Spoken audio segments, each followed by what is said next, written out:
She thought marriage was supposed to save her, but what if the man she married for protection became the only danger she couldn't run from?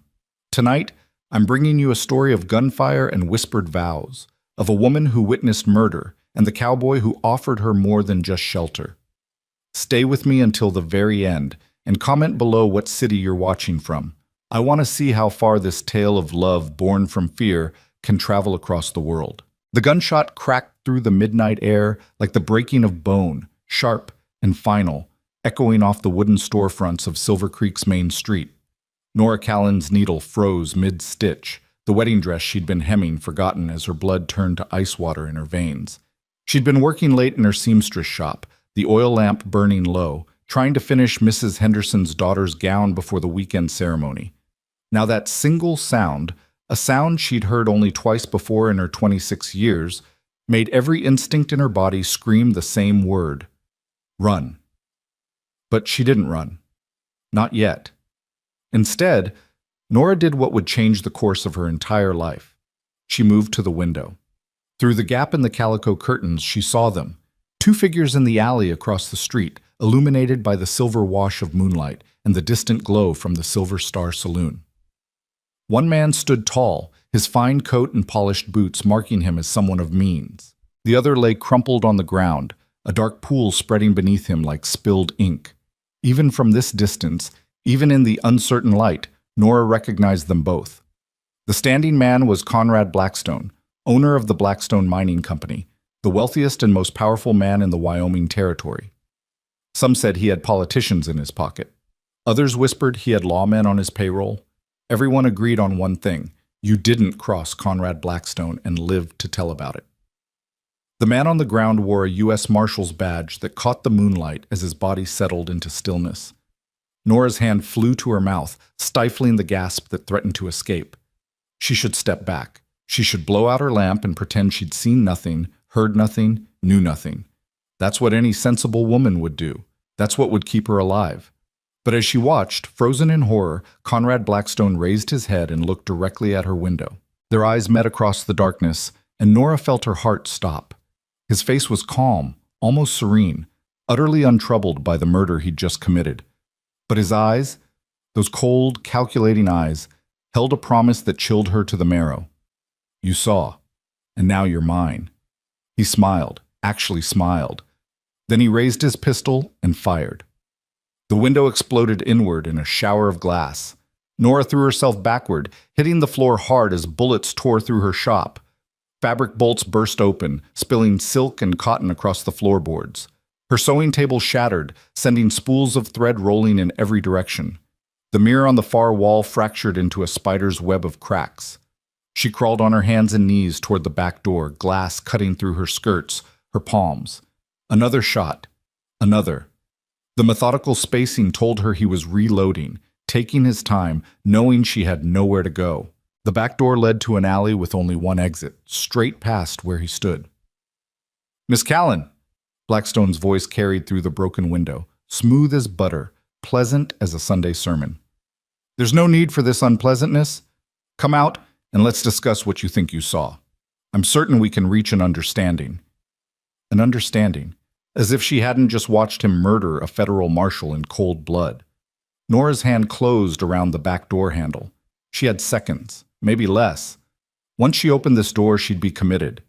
There would be no going back, no pretending, no safe return to the quiet life she'd built in Silver Creek after fleeing the memories of her childhood in Boston. The front door of her shop splintered inward with a crash. Nora yanked open the back door and ran. The alley was dark, narrow, rank with the smell of refuse and horses. Her boots slipped on something wet. She didn't want to know what, and she nearly went down, catching herself against the rough brick wall. Behind her, she heard Blackstone's measured footsteps entering her shop, heard his voice calling to someone. "She went out back. Cut her off at Market Street." They were coordinating. How many men did he have? Nora hitched up her skirts and sprinted for the mouth of the alley. She could see the main street ahead, still lit by the saloon's glow, still alive with the sounds of piano music and rough laughter. If she could just reach the crowd, maybe someone would help her. Maybe... A figure stepped into the alley's exit, blocking her path. Nora skidded to a stop, her heart hammering so hard she thought it might break through her ribs.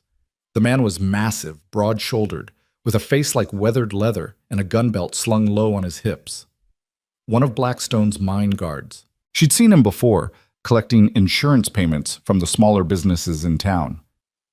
"Now, Miss Callan," he said, his voice a low rumble. "Mr. Blackstone just wants to talk. No need to make this difficult." Behind her, she heard Blackstone's footsteps getting closer. She was trapped. Nora's eyes darted around the alley, searching for anything, a door, a window, a gap between buildings. Nothing. Just brick walls and locked doors and the two men closing in from either end like the jaws of a trap. The guard reached for her, and then something extraordinary happened. A rope dropped from above, falling past Nora's shoulder to land in a coil at her feet.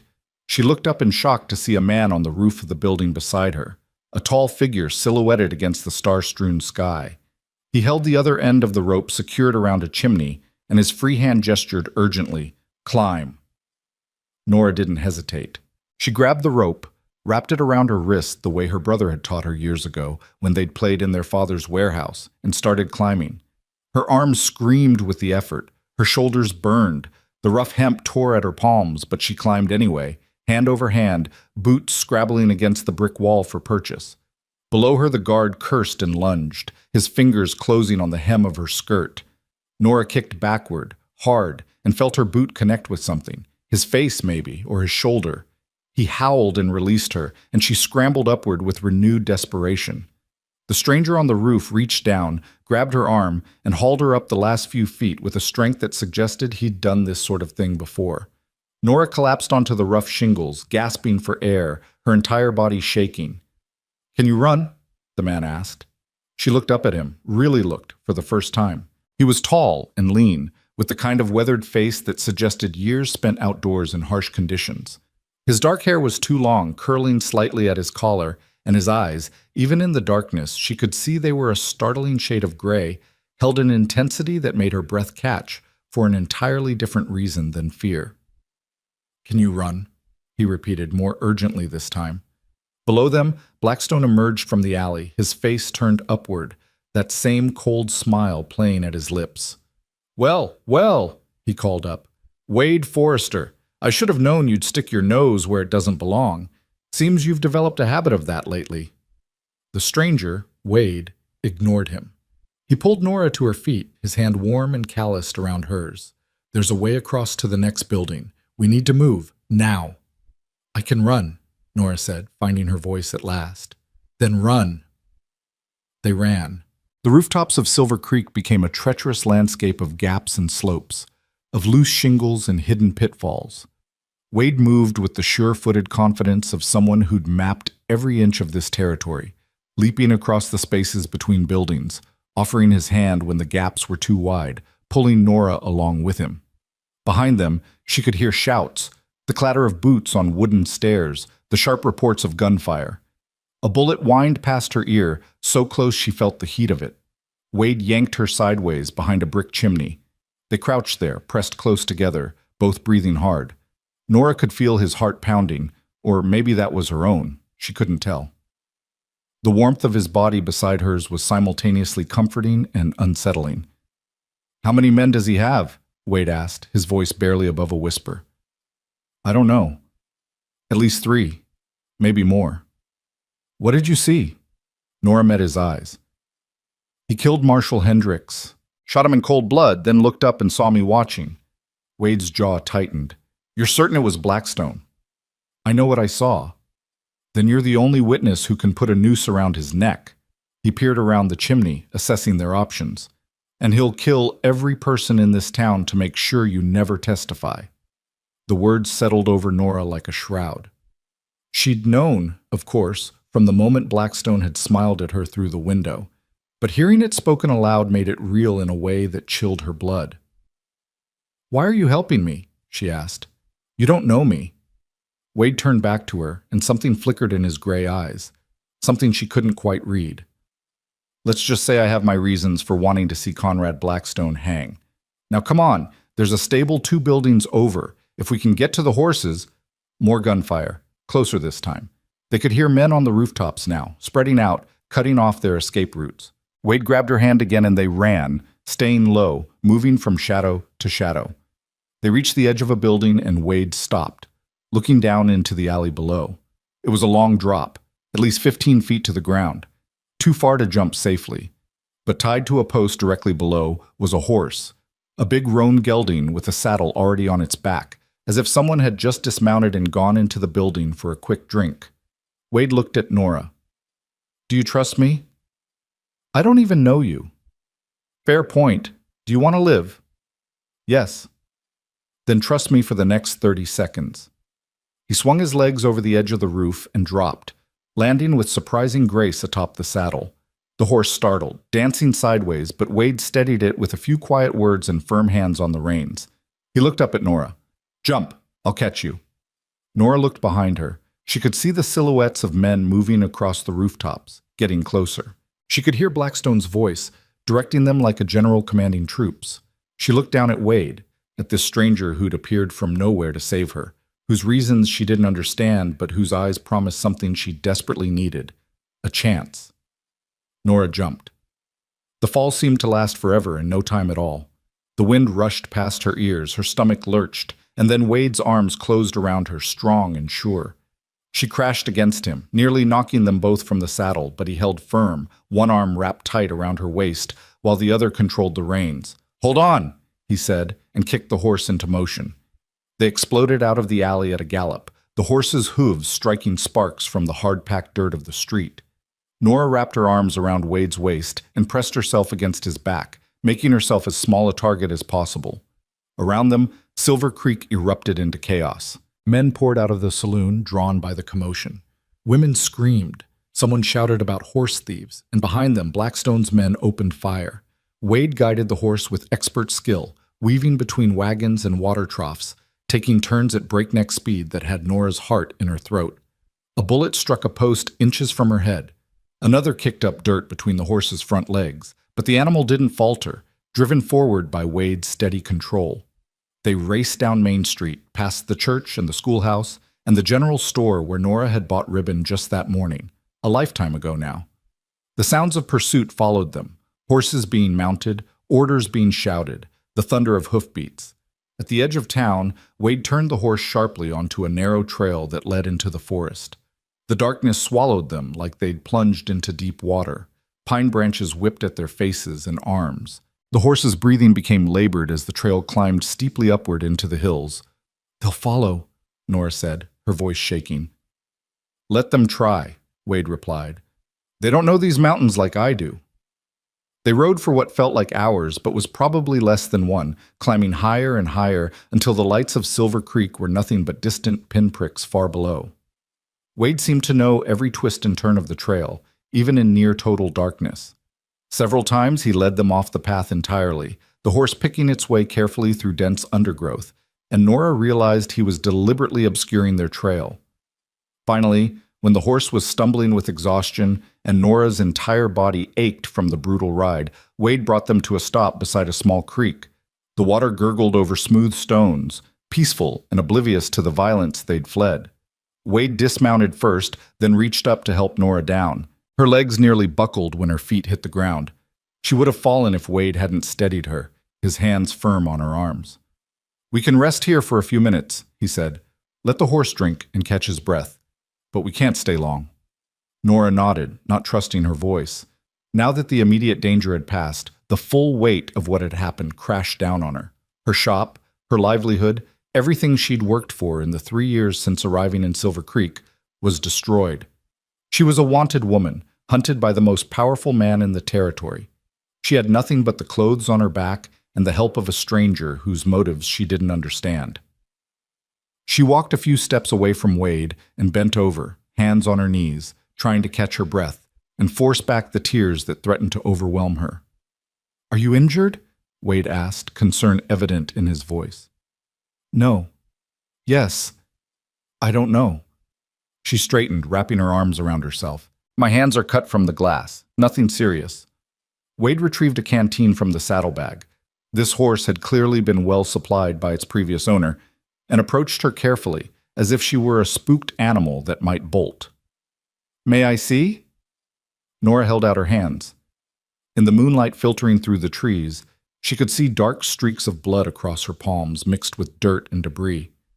Wade produced a clean handkerchief, surprisingly white for a man who lived rough, and wet it from the canteen, then gently cleaned her wounds. His touch was surprisingly careful, almost tender.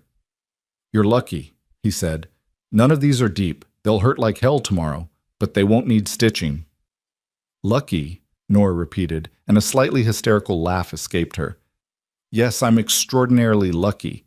I've only lost everything, witnessed a murder, and become a target for the most dangerous man in Wyoming. What a blessed evening." Wade's lips twitched in what might have been the ghost of a smile. "When you put it that way, it does sound a bit grim." "A bit?" Nora pulled her hands back, examining them in the moonlight. "Who are you, Wade Forrester? Why did you help me? And how did you happen to be on that rooftop at exactly the right moment?" Wade was quiet for a long moment, his eyes fixed on something in the distance. When he finally spoke, his voice was carefully neutral. "I've been watching Blackstone's operations for a while now. I suspected he was into something deeper than just running mines, gun smuggling maybe, or dealing with outlaws. When I heard the gunshot tonight and saw him standing over the marshal's body, I knew it had just gotten a lot more serious. Then I saw you at the window, and I saw him see you, and I knew you'd need help getting out of there. That still doesn't explain why you helped me. Most men would have looked the other way." "I'm not most men." "Clearly." Nora studied him in the moonlight, this stranger who'd risked his life for her without hesitation. "Are you a lawman?" "Something like that." "That's not an answer." "It's the only one I can give you right now." Wade moved to check the horse's legs, running his hands down each one carefully. "What matters is this. Conrad Blackstone just murdered a U.S. Marshal. That makes this a federal case, which means federal law enforcement will be very interested in talking to the only witness, which means you, Miss Callan, have just become the most valuable and most hunted woman in the Wyoming Territory." The word sent a chill down Nora's spine. "He'll never stop looking for me." "No, he won't. Not until you're dead or he is." "That's comforting." "I don't deal in comfort. I deal in truth." Wade finished checking the horse and turned back to her. "You have two choices. You can go to the Territorial Marshal's office in Cheyenne, tell them what you saw, and hope they can protect you until the trial. But Blackstone has deep pockets and long reach. He owns half the lawmen in this territory, and the ones he doesn't own he can buy or frighten. You'd be lucky to survive a week. And the second choice?" Wade met her eyes, and in that moment, Nora felt something shift between them, some invisible understanding passing without words. "You come with me. I have a ranch about 3 days' ride from here, up near the Montana border. It's remote, defensible, and Blackstone doesn't know about it. You stay there, hidden, while I work on building a case against him that's so airtight, even his money and influence can't break it. When the time is right, when it's safe, you testify, and we bring him down together." "You're asking me to put my life in the hands of a complete stranger." "I am." "That's insane." "It is. I'd be completely dependent on you for protection, shelter, everything." "You would." Nora laughed again, that same slightly wild edge to it. "My mother always warned me about trusting men I don't know, said it would lead to ruin." "Your mother sounds like a wise woman." "She was. She also said that sometimes the devil you don't know is safer than the devil you do." Nora looked back the way they'd come, toward Silver Creek and the life she'd built there, now destroyed in a single night. Then she looked at Wade Forrester, this enigmatic stranger with the gray eyes and careful hands. "How do I know you're not just another man looking to use me for his own purposes?" "You don't," Wade said simply. "But I can promise you this. I will never force you to do anything against your will. If at any point you want to leave, you can. I'll give you supplies and point you toward the nearest town. No questions asked." "Why would you do that?" "Because—" Wade stopped, seemed to reconsider his words, then continued. "Because I've seen too many women suffer at the hands of powerful men. I won't be one more man who takes away a woman's choice."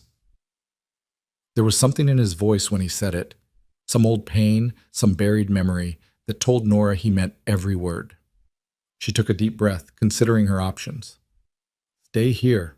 alone in the wilderness with night falling and Blackstone's men surely organizing a search party. Try to reach Cheyenne on her own, with no horse, no supplies, and no knowledge of the territory. Or trust this stranger who'd appeared like some avenging angel on a rooftop and offered her what she needed most. Time. All right, she said finally. I'll come with you, but I need you to promise me something. What's that? Promise me that when this is over, when Blackstone is either in prison or in the ground, I can go back to my life, build a new shop somewhere, start fresh. That you won't ask me to be something I'm not or live a life I don't choose. Wade extended his hand. You have my word, Miss Callan. When this is done, you're free to go wherever you want and be whoever you want to be. No obligations. Nora looked at his outstretched hand, then placed her own torn and bloodied palm in his. His grip was firm, warm, and something about the way his hand closed around hers made her feel, for just a moment, like perhaps she wasn't completely alone in this nightmare. Nora, she said, if we're going to be hiding together in the wilderness, you might as well call me Nora. Wade, he replied, a hint of a real smile finally breaking through. And for what it's worth, Nora, I'm sorry about your shop. I know what it's like to lose everything you've worked for. Do you? Yes. He released her hand and turned toward the horse. But that's a story for another time. Right now we need to keep moving. Blackstone's men will have dogs out by dawn, and I'd like to put as much distance between us and them as possible before then. They mounted the horse again, Wade in front, Nora behind, her arms wrapped around his waist. It was unseemly, riding this way with a man she'd just met, their bodies pressed close together. But propriety seemed like a luxury she could no longer afford. As they rode deeper into the mountains, the moon climbing higher overhead, Nora found herself studying the man in front of her. His shoulders were broad and straight, his posture in the saddle that of someone who'd spent countless hours on horseback. There was something military in the way he held himself, in the economical efficiency of his movements. Wade, she asked after a while. Yes? You said you're something like a lawman. What does that mean exactly? He was quiet for so long she thought he wouldn't answer. Then, it means I work for people who care about justice even when the local law doesn't. It means I go places where regular lawmen can't or won't go. It means I do what needs to be done to bring men like Conrad Blackstone to justice, regardless of how much power they think they have. That sounds dangerous. It is. Have you ever... She trailed off, unsure how to phrase the question. Killed a man? Wade finished for her. Yes, when I've had to. But only men who are trying to kill me or innocent people first. The blunt honesty of his answer was somehow more comforting than if he'd tried to soften it or lie. Nora appreciated that he wasn't treating her like a fragile thing that needed to be protected from harsh truths. They rode in silence for a while longer, the horse picking its way carefully along trails that seemed to be little more than animal paths. Nora had no idea how Wade could navigate in this darkness, but he moved with certainty, never hesitating at the numerous forks and turns. How long have you been watching Blackstone? She asked. About 2 years. Ever since rumors started reaching certain federal offices about corruption in the mining operations out here.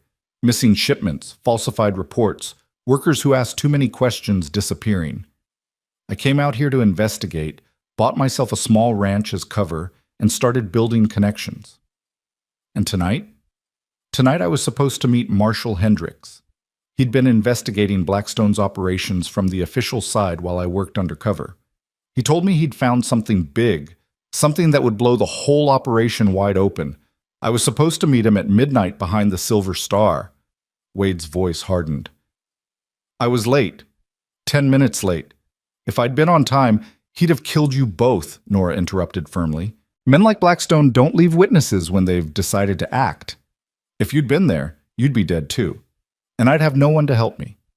So whatever's making you feel guilty about being late, let it go. You're alive, and that means we still have a chance to make this right.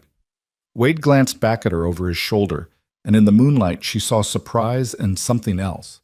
Gratitude, maybe, or respect. You're tougher than you look, Nora Callan. I had 2 older brothers and grew up in a neighborhood where being soft got you hurt. I learned early that sometimes the only way through fear is straight ahead. She paused, then added, "Though I'll admit, this particular fear is somewhat larger than the neighborhood bullies I used to deal with." That earned her a real laugh, low and rough, as if he didn't do it often. "I'd say facing down Conrad Blackstone and his hired killers is a significant step up from neighborhood bullies, yes." They climbed higher into the mountains, the air growing colder, the trees pressing closer. Once they heard the distant baying of hounds, and Wade immediately turned them off the trail into a shallow stream where they rode for nearly a mile before emerging on the opposite bank. The water would confuse the scent, he explained, buy them more time. Dawn was beginning to paint the eastern sky with streaks of pink and gold when Wade finally brought them to a stop in a small clearing. "We'll rest here for a few hours," he said, dismounting and helping her down. "The horse needs it, and so do we. There's a cave just up that ridge where we can build a small fire without the smoke being seen." Nora's entire body ached. Her legs were trembling from hours of gripping the horse. Her back was screaming, and exhaustion weighed on her like a physical thing. But she followed Wade up the ridge to where a narrow opening in the rock face led to a shallow cave. Barely more than an overhang, really, but enough to provide shelter and hide them from view. Wade unsaddled the horse and tethered it where it could graze on the sparse grass. Then he gathered dry wood and built a small fire at the back of the cave, where the rock walls would disperse the smoke. From his saddlebag, he produced a battered coffee pot, some jerky, and hard biscuits. "I'm sorry it's not much," he said, putting coffee on to boil, "but it'll keep us going until we can get to the ranch." "It's fine." Nora sank down onto the ground near the fire, grateful for its warmth. The mountain air was significantly colder than the valley had been, and her dress, designed for working indoors, not fleeing for her life, offered little protection. Wade noticed her shivering and pulled a wool blanket from his pack, draping it over her shoulders. "Better?" "Yes. Thank you." They sat in silence for a while, the only sounds the crackling of the fire and the morning birds beginning their songs outside. The coffee, when it was ready, was strong enough to wake the dead and nearly scalding hot, but Nora drank it gratefully, feeling the heat spread through her chest. "What will you do?" she asked finally. "About Marshall Hendrick's murder?" "I'll send word through channels I trust, people Blackstone can't reach or buy. It'll take some time, but eventually someone official will come to investigate. In the meantime, I'll gather evidence. Hendricks said he'd found something big. I need to find out what it was and where he hid it." "And me? What do I do while you're gathering evidence?" Wade looked at her across the fire. "You stay safe. You stay alive. That's your job right now, Nora, because without your testimony, any evidence I gather might not be enough. Blackstone's lawyers are good, the best money can buy, but they can't explain away an eyewitness to murder. You're the key that locks the door on him. So I'm bait." "No." Wade's voice was firm. "You're not bait. I won't use you that way. You're a witness who deserves protection, and you're a woman who deserves to live her life without looking over her shoulder. I'm going to make sure both of those things happen." The conviction in his voice made Nora believe him. This wasn't just a job to Wade Forrester. This was personal somehow, though she couldn't yet see why. As the sun climbed higher and the fire burned down to coals, exhaustion finally overwhelmed Nora's fear. Her eyes grew heavy, her head nodding forward. Wade noticed and gestured to a flat spot further back in the cave, away from the opening. "Sleep," he said. "I'll keep watch. What about you? You need rest too." "I've gone longer without sleep. I'll be fine for a few hours." When she hesitated, he added, "I promise I'll wake you in a few hours and take my turn. But right now you look like you're about to fall over, and we still have hard riding ahead of us." Nora was too tired to argue. She moved to the spot he'd indicated, wrapped the blanket tighter around herself, and lay down on the rocky ground. It was uncomfortable, cold, and nothing like her bed back in her rooms above the shop. But within minutes, exhaustion dragged her down into a dreamless sleep. When she woke, the sun was high overhead, and Wade was still sitting exactly where he'd been before, his back against the cave wall, his eyes scanning the forest below. The horse was still contentedly grazing. Everything was quiet, peaceful even, as if the violence of the previous night had been nothing but a nightmare. But the cuts on Nora's palms and the ache in her body told her it had been all too real. "You didn't sleep," she said, sitting up. Wade turned to look at her. "I'll sleep when we get to the ranch." Right now, we need to keep moving. They'll have spread the search wider by now. Nora stood, folding the blanket carefully. How much further? If we push hard, we can make it by tomorrow night. There's a trader's post about halfway where we can get supplies and maybe a fresh horse. The man who runs it is, let's say he's more loyal to gold than to Conrad Blackstone. Meaning you can buy his silence. Meaning exactly that. They broke camp quickly, Wade scattering the fire and obscuring any signs they'd been there. Before mounting the horse again, he paused and looked at Nora seriously. I need to prepare you for something, he said. When we get to the ranch, to the outside world, you'll need to be my wife. Nora's eyebrows shot up. Excuse me? Not really, Wade clarified quickly.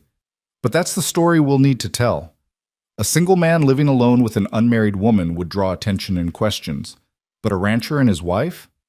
That's normal, expected even. It's the best way to keep people from looking too closely at you. So you want me to pretend to be married to you? I know it's asking a lot. Actually, Nora interrupted, it makes sense. Practical sense, I mean. Conrad Blackstone and his men are looking for Nora Callan, seamstress and spinster. They're not looking for Mrs. Wade Forrester, rancher's wife. She paused, then added with a slight smile, though I should warn you, I'm a terrible cook. Wade's lips twitched. Good thing I'm not. Come on, wife, we have ground to cover. They rode through the day and into the evening, stopping only when necessary to rest the horse or obscure their trail. As promised, they reached the trader's post, a rough collection of buildings in a narrow valley, just as the sun was setting. The trader, a grizzled man named McCready, with more scars than teeth, took Wade's gold without asking questions. He provided them with a fresher horse, supplies, and news. Conrad Blackstone had indeed put out a substantial bounty on Nora Callan, $500 for her capture alive, 300 dead. Half the territory would be looking for her by now. You be careful out there, McCready said as they prepared to leave. A woman can't trust no one with that kind of money on her head. Men'll sell their own mothers for half that much. Good advice, Wade replied. We'll keep it in mind. They rode on through the night, Wade navigating by the stars when the trail was clear enough, slowing to a careful walk when it wasn't. Nora dozed against his back, jerking awake periodically when the horse stumbled or Wade changed direction. Somewhere in the darkest hours before dawn, when the world was reduced to shadows and the sound of the horse's hooves on stone, Nora spoke softly. Wade? Yes? Thank you for saving me. For helping me when you didn't have to. He was quiet for a moment. Then, everyone deserves someone to stand with them when the world turns dangerous. Tonight, I got to be that person for you. Tomorrow, maybe someone else will be that person for me. That's how we survive, Nora. By standing together when we can. Nora tightened her arms around his waist slightly, resting her cheek against his back. Still, thank you. You're welcome. By the time the sun rose on their second day of flight, painting the mountains in shades of gold and purple, they'd put enough distance between themselves and Silver Creek that Wade finally allowed himself to relax slightly. The land here was wilder, emptier, with fewer trails and fewer people to see them passing. We're almost there, he said as they crested a ridge and looked down into a wide valley. Another few hours, and you'll be safe. Nora looked at the land spread out before them, vast and beautiful and terrifying in its emptiness. Somewhere down there was a ranch house where she would hide and wait while Wade Forrester tried to build a case against the most powerful man in Wyoming. Somewhere down there was a temporary home with a man she barely knew but was already beginning to trust in ways she hadn't trusted anyone in years. Safe, she repeated, and wondered if she'd ever truly feel that way again. But as they rode down into the valley, with the morning sun warming her back and Wade's solid presence in front of her, Nora Callan felt something she hadn't expected to feel after the horror of the previous night. She felt hope.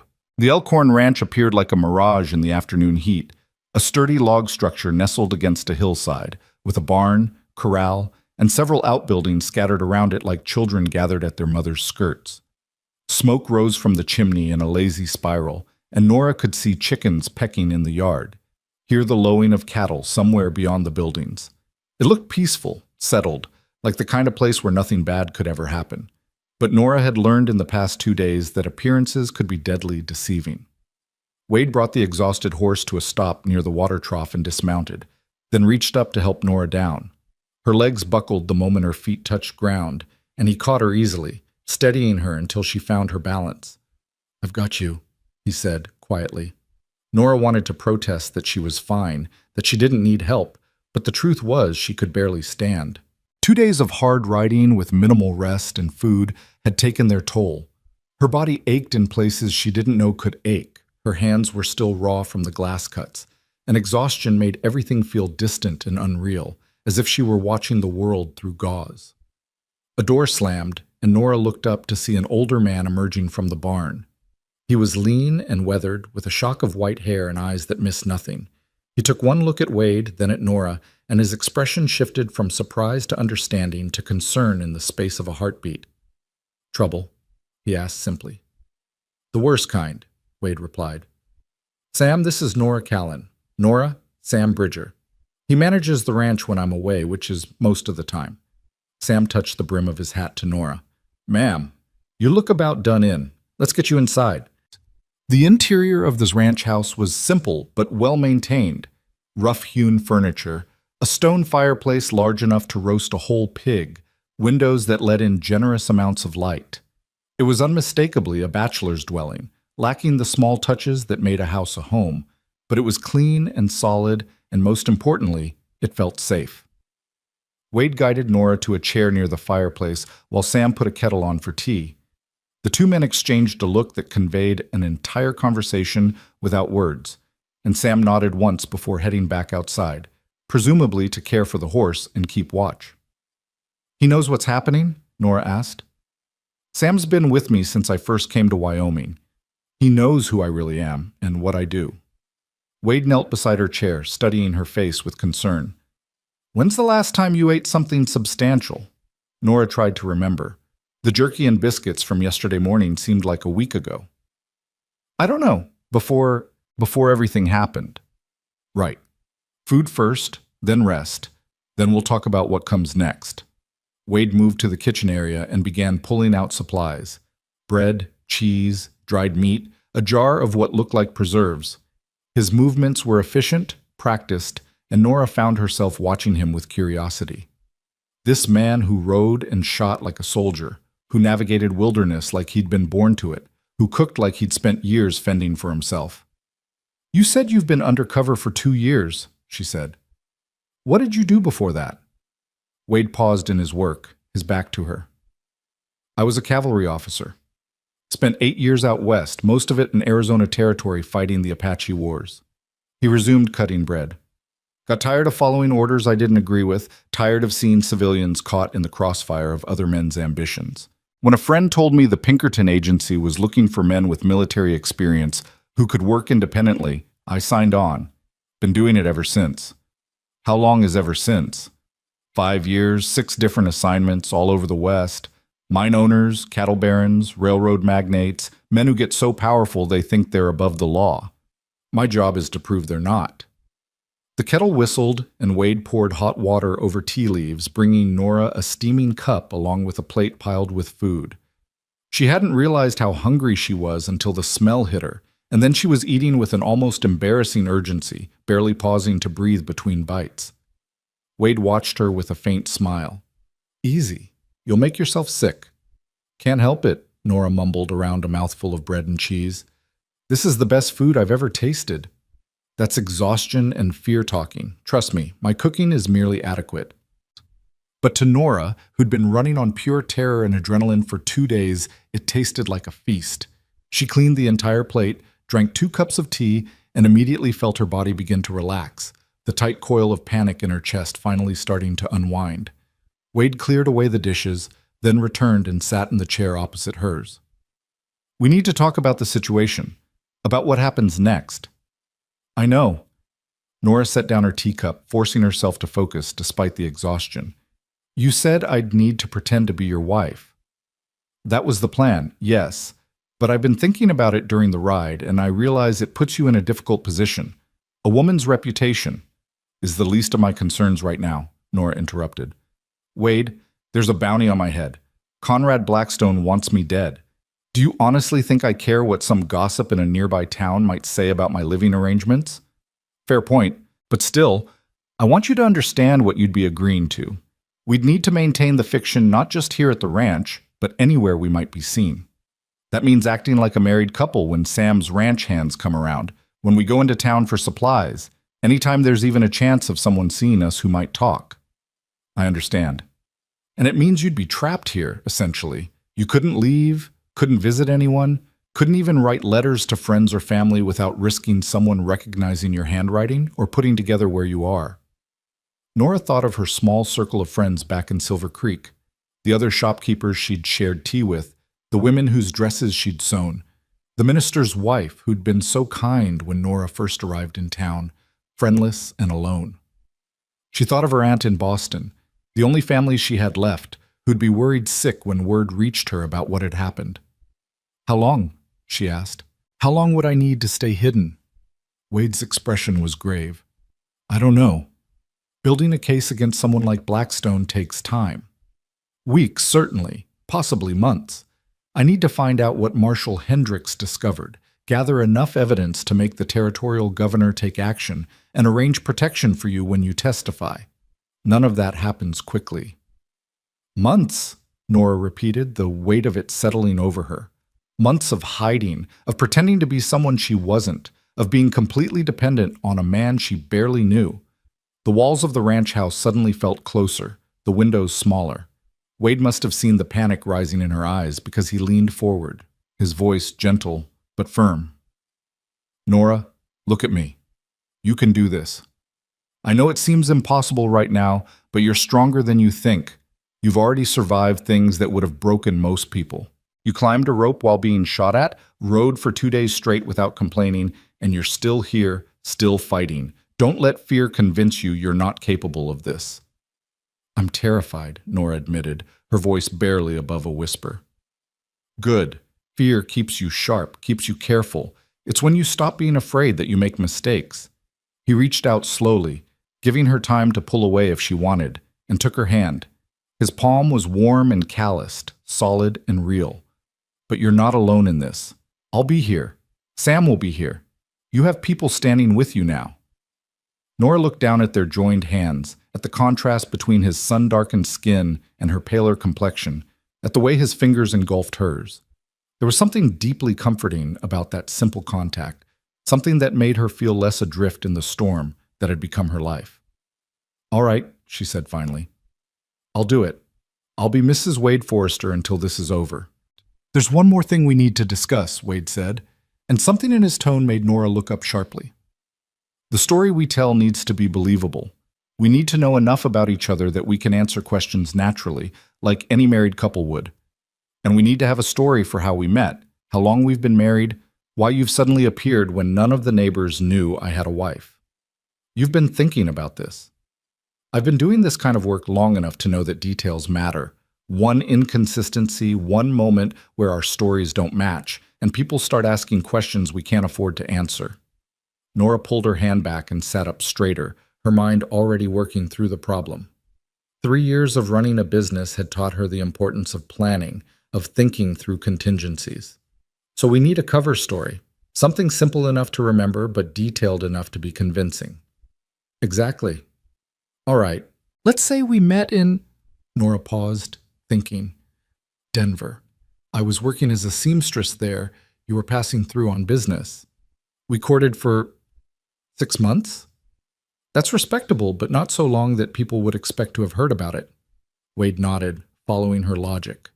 "We married 3 months ago in Denver, and you stayed there to finish up some business commitments while I came back here to prepare the ranch for you. That explains why you're just arriving now." "And why none of your neighbors knew about me," Nora added. "What about family, if someone asks about my people?" "Keep it vague, but sad. Your parents passed when you were young. You were raised by an aunt who's since died. No siblings. It makes people less likely to press for details. Nobody wants to make a new bride cry by asking about her tragic past." "That's actually quite close to the truth," Nora said softly. "My parents did die when I was young. Yellow fever epidemic. I do have an aunt in Boston, but she's the only family I have left." Wade's expression softened. I'm sorry. I didn't mean to bring up painful memories. It's fine. It was a long time ago. Nora wrapped her arms around herself. What about you? What's your fictional backstory? I should know at least the basics about my supposed husband. The truth works well enough for me, modified slightly. I grew up in Missouri, joined the cavalry at 18, served for 8 years, then mustered out and came west to start a ranch. The only lie is omitting the Pinkerton work. As far as anyone knows, I'm just a rancher trying to build a life. And your family? Father died during the war. Mother passed a few years later. One brother who stayed in Missouri to run the family farm. We exchange letters occasionally, but aren't close. The way he said it, flat and emotionless, told Nora there was pain buried there. But she didn't press. They were still strangers in many ways, entitled to keep some things private. Right, she said. So, to summarize, we met in Denver, courted for 6 months, married 3 months ago, and I'm just now joining you at the ranch. My family is gone, yours is far away.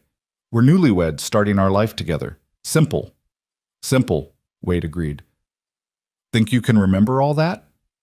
I made my living remembering dozens of women's measurements, fabric preferences, and design specifications. I think I can manage one fictional marriage. The corner of Wade's mouth quirked up. I forget you're a businesswoman. You're probably better at this kind of strategic thinking than I am. Let's hope so, because our lives depend on making this convincing.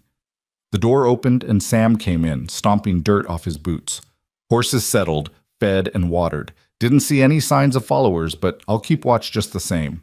He looked at Nora.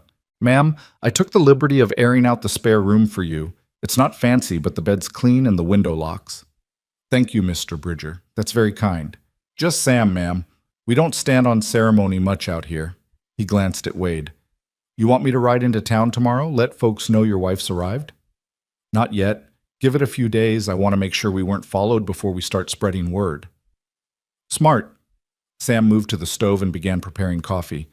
I'll keep the hands working the north pasture for now, away from the house. Fewer eyes, fewer questions. Nora looked between the two men, seeing the easy communication that spoke of long partnership and deep trust. How many men work here? 3 full-time hands, Wade answered. Good men, loyal, but they don't know about my other work. As far as they're concerned, I'm exactly what I appear to be, a rancher who spent years as a cavalry officer and knows how to handle trouble. When they come around the house, which isn't often, you'll need to be the devoted newlywed wife. I can do that. Nora paused, then asked the question that had been nagging at her. Wade, what exactly did Marshal Hendricks discover? You said he told you he found something big. Wade's expression darkened.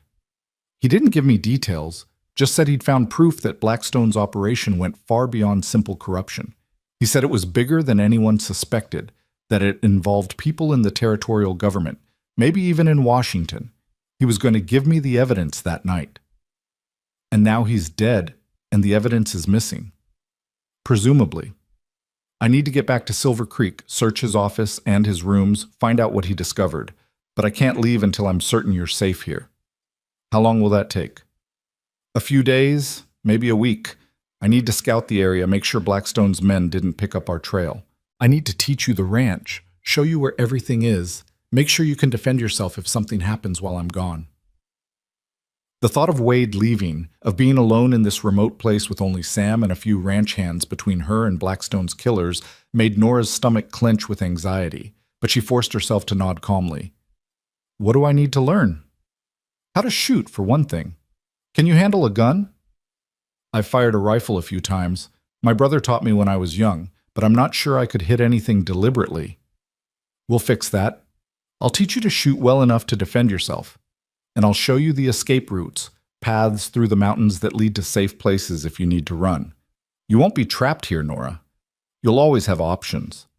Sam set cups of coffee in front of them, the rich aroma filling the room. The lady looks dead on her feet, Wade. Maybe save the survival training for after she's had some proper rest.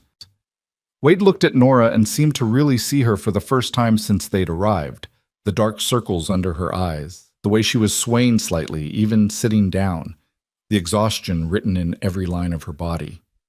You're right. Nora, finish your coffee and then Sam will show you to your room. Get some sleep. Everything else can wait.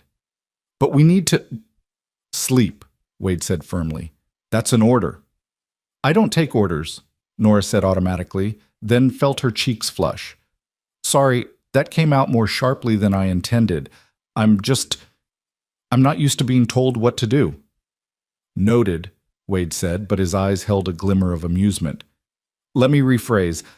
I strongly suggest you get some rest before you fall over and crack your head open on my floor. I've already got one dead marshal on my conscience. I'd prefer not to add an unconscious seamstress to the list. Despite everything, Nora felt a smile tug at her lips. When you put it that way, rest does sound appealing.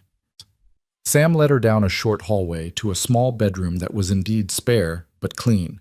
A simple bed with a faded quilt, a washstand with a pitcher and basin, a single window with curtains that had once been blue but were now faded to gray. It was nothing like her comfortable rooms above her shop, but it was safe and warm and blessedly horizontal. I'll heat some water for washing, Sam said. Give you some privacy to clean up before you sleep.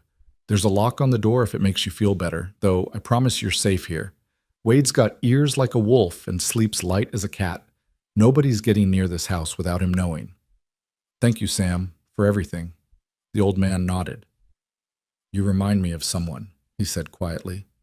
Someone I wasn't able to help when she needed it. So maybe this is my chance to make that right. Before Nora could ask what he meant, he was gone, closing the door softly behind him. Nora stood alone in the small room, the reality of her situation finally settling over her like a heavy blanket. 2 days ago, she'd been a respectable businesswoman with a shop and a reputation and a quiet, ordered life. Now she was a fugitive hiding in the mountains, pretending to be married to a man she barely knew, with her entire future dependent on bringing down one of the most powerful men in Wyoming. She should be terrified. She was terrified. But underneath the fear, she felt something else, something that surprised her. She felt alive. For 3 years, ever since fleeing Boston and the painful memories there, Nora had been playing it safe. Building her business, keeping her head down, making no waves, forming no deep attachments.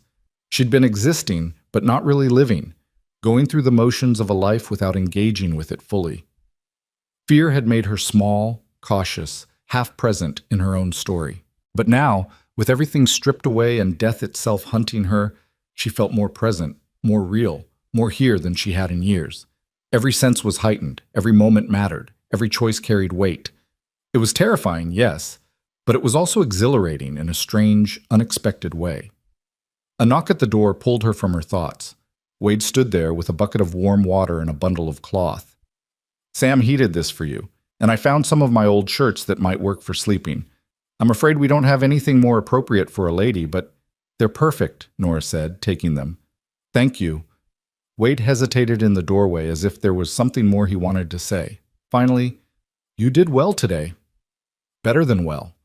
Most people would have fallen apart after what you've been through. You didn't. That takes strength. Or stupidity. I haven't decided which yet. Definitely strength. He turned to leave, then paused. Nora, we're going to get through this. I know it doesn't feel like it right now, but we will. Blackstone will answer for what he's done, and you'll get your life back. I promise you that. Don't make promises you can't keep, Wade. I don't. He held her gaze for a long moment, something unspoken passing between them. Then he nodded and left, pulling the door closed behind him. Nora washed quickly with the warm water, scrubbing away 2 days of trail dirt and fear sweat. She changed into one of Wade's shirts, which hung on her like a dress, the sleeves extending well past her fingertips. It smelled like him, leather and wood smoke, and something else, something clean and masculine that made her feel oddly safe. She climbed into the bed, intending to think through everything that had happened, to plan for what came next. But the moment her head hit the pillow, exhaustion crashed over her like a wave. Her last conscious thought was of gray eyes watching her in the moonlight, of strong hands steadying her, of a voice saying, "You're not alone in this." Then sleep took her under, deep and dreamless, and for the first time in 2 days, untroubled by nightmares. When Nora woke, the light coming through the window told her it was late afternoon. She'd slept nearly around the clock. For a moment she was disoriented, unsure where she was or how she'd gotten there. Then memory crashed back, the gunshot, the flight, The ranch. Wade. She dressed quickly in her own clothes, which someone had cleaned and left folded on the chair, and ventured out of the bedroom. The main room was empty, but she could hear voices outside. Through the window, she saw Wade and Sam by the corral, working with a young horse. Wade moved with easy confidence, his hands gentle but firm as he ran them along the animal's flanks, talking to it in a low, soothing voice. Nora found herself watching him with interest. There was something compelling about the way he moved, the quiet competence he brought to everything he did. He was a man comfortable in his own skin, sure of his place in the world even when that place was constantly shifting. She was so absorbed in watching that she didn't hear the door open behind her until a voice said, "He's good with horses and people. Though I suspect he's better with the horses." Nora turned to find Sam entering with an armload of firewood. "How long have you known him?" "Since he first arrived in Wyoming. He hired me to help him set up the ranch, told me straight out what he really was and what he was doing here. Asked if I wanted in on bringing down corruption and criminals, or if I'd rather find work elsewhere." Sam stacked the wood by the fireplace. "I signed on. Been watching his back ever since." "Why? Why risk your life for this?" Sam was quiet for a moment, his weathered face distant. "I had a daughter once. She was working in a mining camp, cooking for the workers. One of the mine owner's sons took a shine to her, wouldn't take no for an answer. When she fought back, he had her arrested for theft, planted evidence in her room. She died in a territorial prison, sick and alone, while that bastard went on living his life like nothing happened." He looked at Nora, his eyes hard. "So when Wade Forrester told me he dedicated his life to bringing down men like that, rich, powerful men who think their money puts them above decency and law, I figured it was the least I could do for my girl's memory."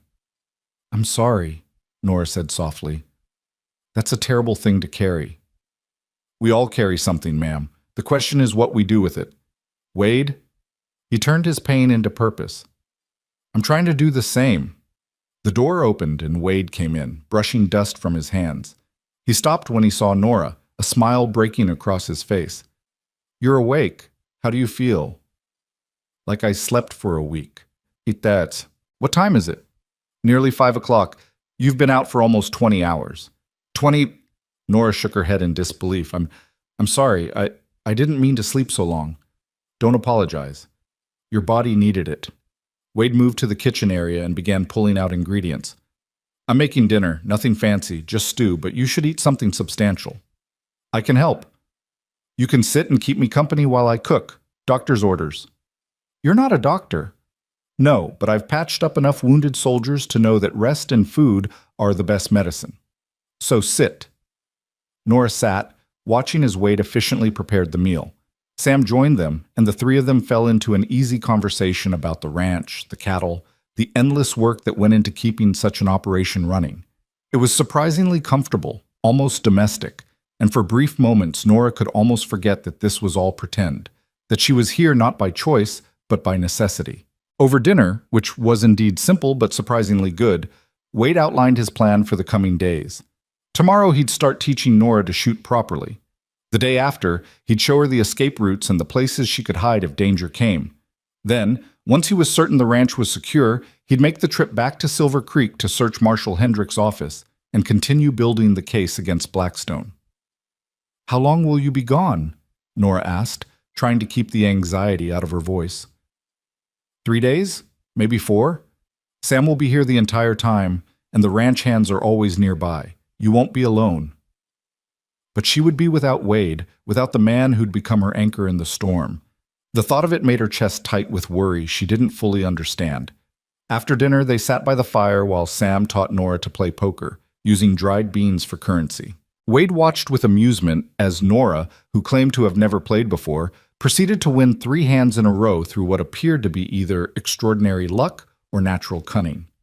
"You sure you've never played this game before?" Sam asked suspiciously after Nora cleaned him out yet again. "Never," Nora said innocently. "Though I did spend 3 years negotiating with suppliers and customers. I suppose reading people's intentions isn't that different from reading their cards." Wade laughed, a real, genuine laugh that transformed his usually serious face. "I think Sam just met his match." I think Sam just got hustled by a seamstress, the old man grumbled, but his eyes were twinkling. As the evening wore on and the fire burned down to coals, Sam excused himself to check on the livestock one final time.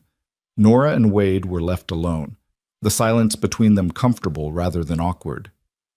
"Thank you," Nora said finally. "For today, for letting me rest, for not pushing, for making this feel less like imprisonment and more like refuge." "You're not a prisoner here, Nora. You're a guest who's had a terrible few days and deserves some peace. A guest who can't leave. A guest who's smart enough not to try until it's safe." Wade poked at the fire, sending up a small shower of sparks. "I meant what I said before. When this is over, you're free to go wherever you want. No strings, no obligations. I won't try to keep you here." "Why does that sound like you're trying to convince yourself as much as me?" Wade looked up, meeting her eyes across the firelight. "Because maybe I am." The air between them suddenly felt charged, heavy with something neither of them was quite ready to acknowledge. Nora's heart beat faster, though she told herself it was just residual fear, just the intensity of the situation making her feel things that weren't real. "I should go to bed," she said, standing abruptly. "Tomorrow sounds like it will be demanding." "Nora." Wade stood too. "I need you to know something. What I told you before, about never forcing you to do anything against your will. I meant that. About everything. Not just leaving, but anything. If you're ever uncomfortable, if I ever overstep, you tell me immediately. Promise me that." Nora looked at this man who'd saved her life, who'd offered her protection without asking for anything in return, whose eyes held shadows of old pain and iron determination. "I promise. And Wade, the same goes for you. If this arrangement, if having me here becomes a burden, you tell me. I'll figure something else out. You're not a burden." "You say that now. Ask me again after I've been underfoot for a month, driving you mad with my terrible cooking and my habit of singing while I work." "You sing?" "Constantly. Badly. My brother used to say I could clear a room faster than a skunk at a picnic." Wade's smile was soft, almost tender. "Somehow I doubt that. But I guess I'll find out." As Nora lay in bed that night, listening to the wind whisper around the eaves and the distant howl of coyotes, she thought about the strange turn her life had taken. A week ago, she'd been worried about finishing Mrs. Henderson's daughter's wedding dress on time. Now she was hiding in the mountains, pretending to be married, learning to shoot, and feeling things for her supposed husband that she had no business feeling. It was madness, all of it. But as she drifted off to sleep wearing Wade's shirt, surrounded by the unfamiliar sounds of the ranch, Nora found herself smiling. She was alive. She was safe. And for the first time in years, she was looking forward to tomorrow instead of just trying to survive it. That had to count for something. The sharp crack of gunfire split the morning air, and Nora's bullet struck the tree trunk a full 2 feet to the left of the tin can Wade had set up as a target. "You're anticipating the recoil," Wade said from his position just behind her left shoulder. "Don't tense up before you pull the trigger. Breathe out slowly and squeeze. Don't jerk." Nora lowered the pistol, her arms aching from holding the heavy weapon steady. They'd been at this for over an hour, and while her aim had improved marginally, she was still far from what anyone would call proficient. "I'm never going to be good at this." "You don't need to be good. You just need to be adequate enough to buy yourself time if trouble comes." Wade moved closer, adjusting her stance with gentle hands on her shoulders. "Try again. This time focus on the target, not the gun. Trust the weapon to do its job." Nora raised the pistol again, acutely aware of Wade's presence behind her, the warmth of his body close enough that she could feel it even through the cool morning air. She forced herself to concentrate on the tin can glinting in the sunlight, took a slow breath, and squeezed the trigger. The can went flying off its perch. "There!" Wade's voice was triumphant. "You see?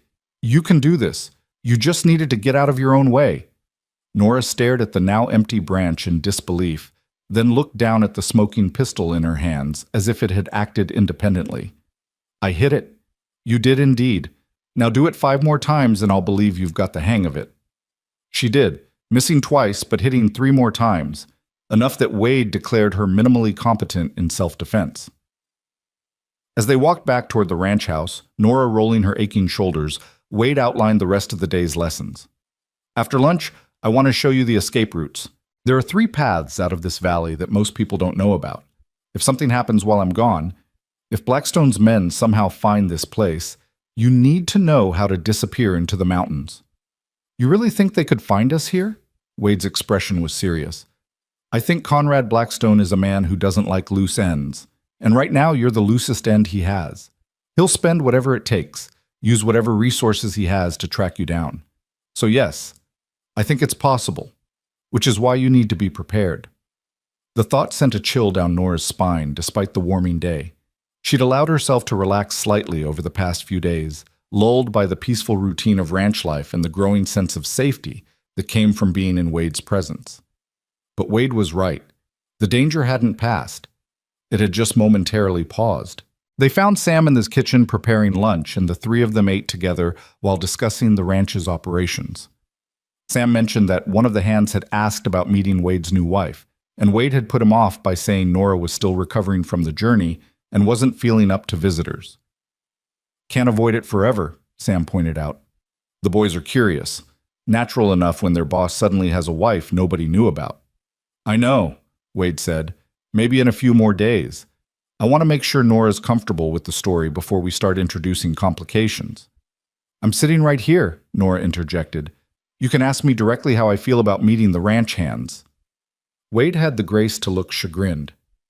You're right, I apologize. Nora, how do you feel about meeting the men who work here?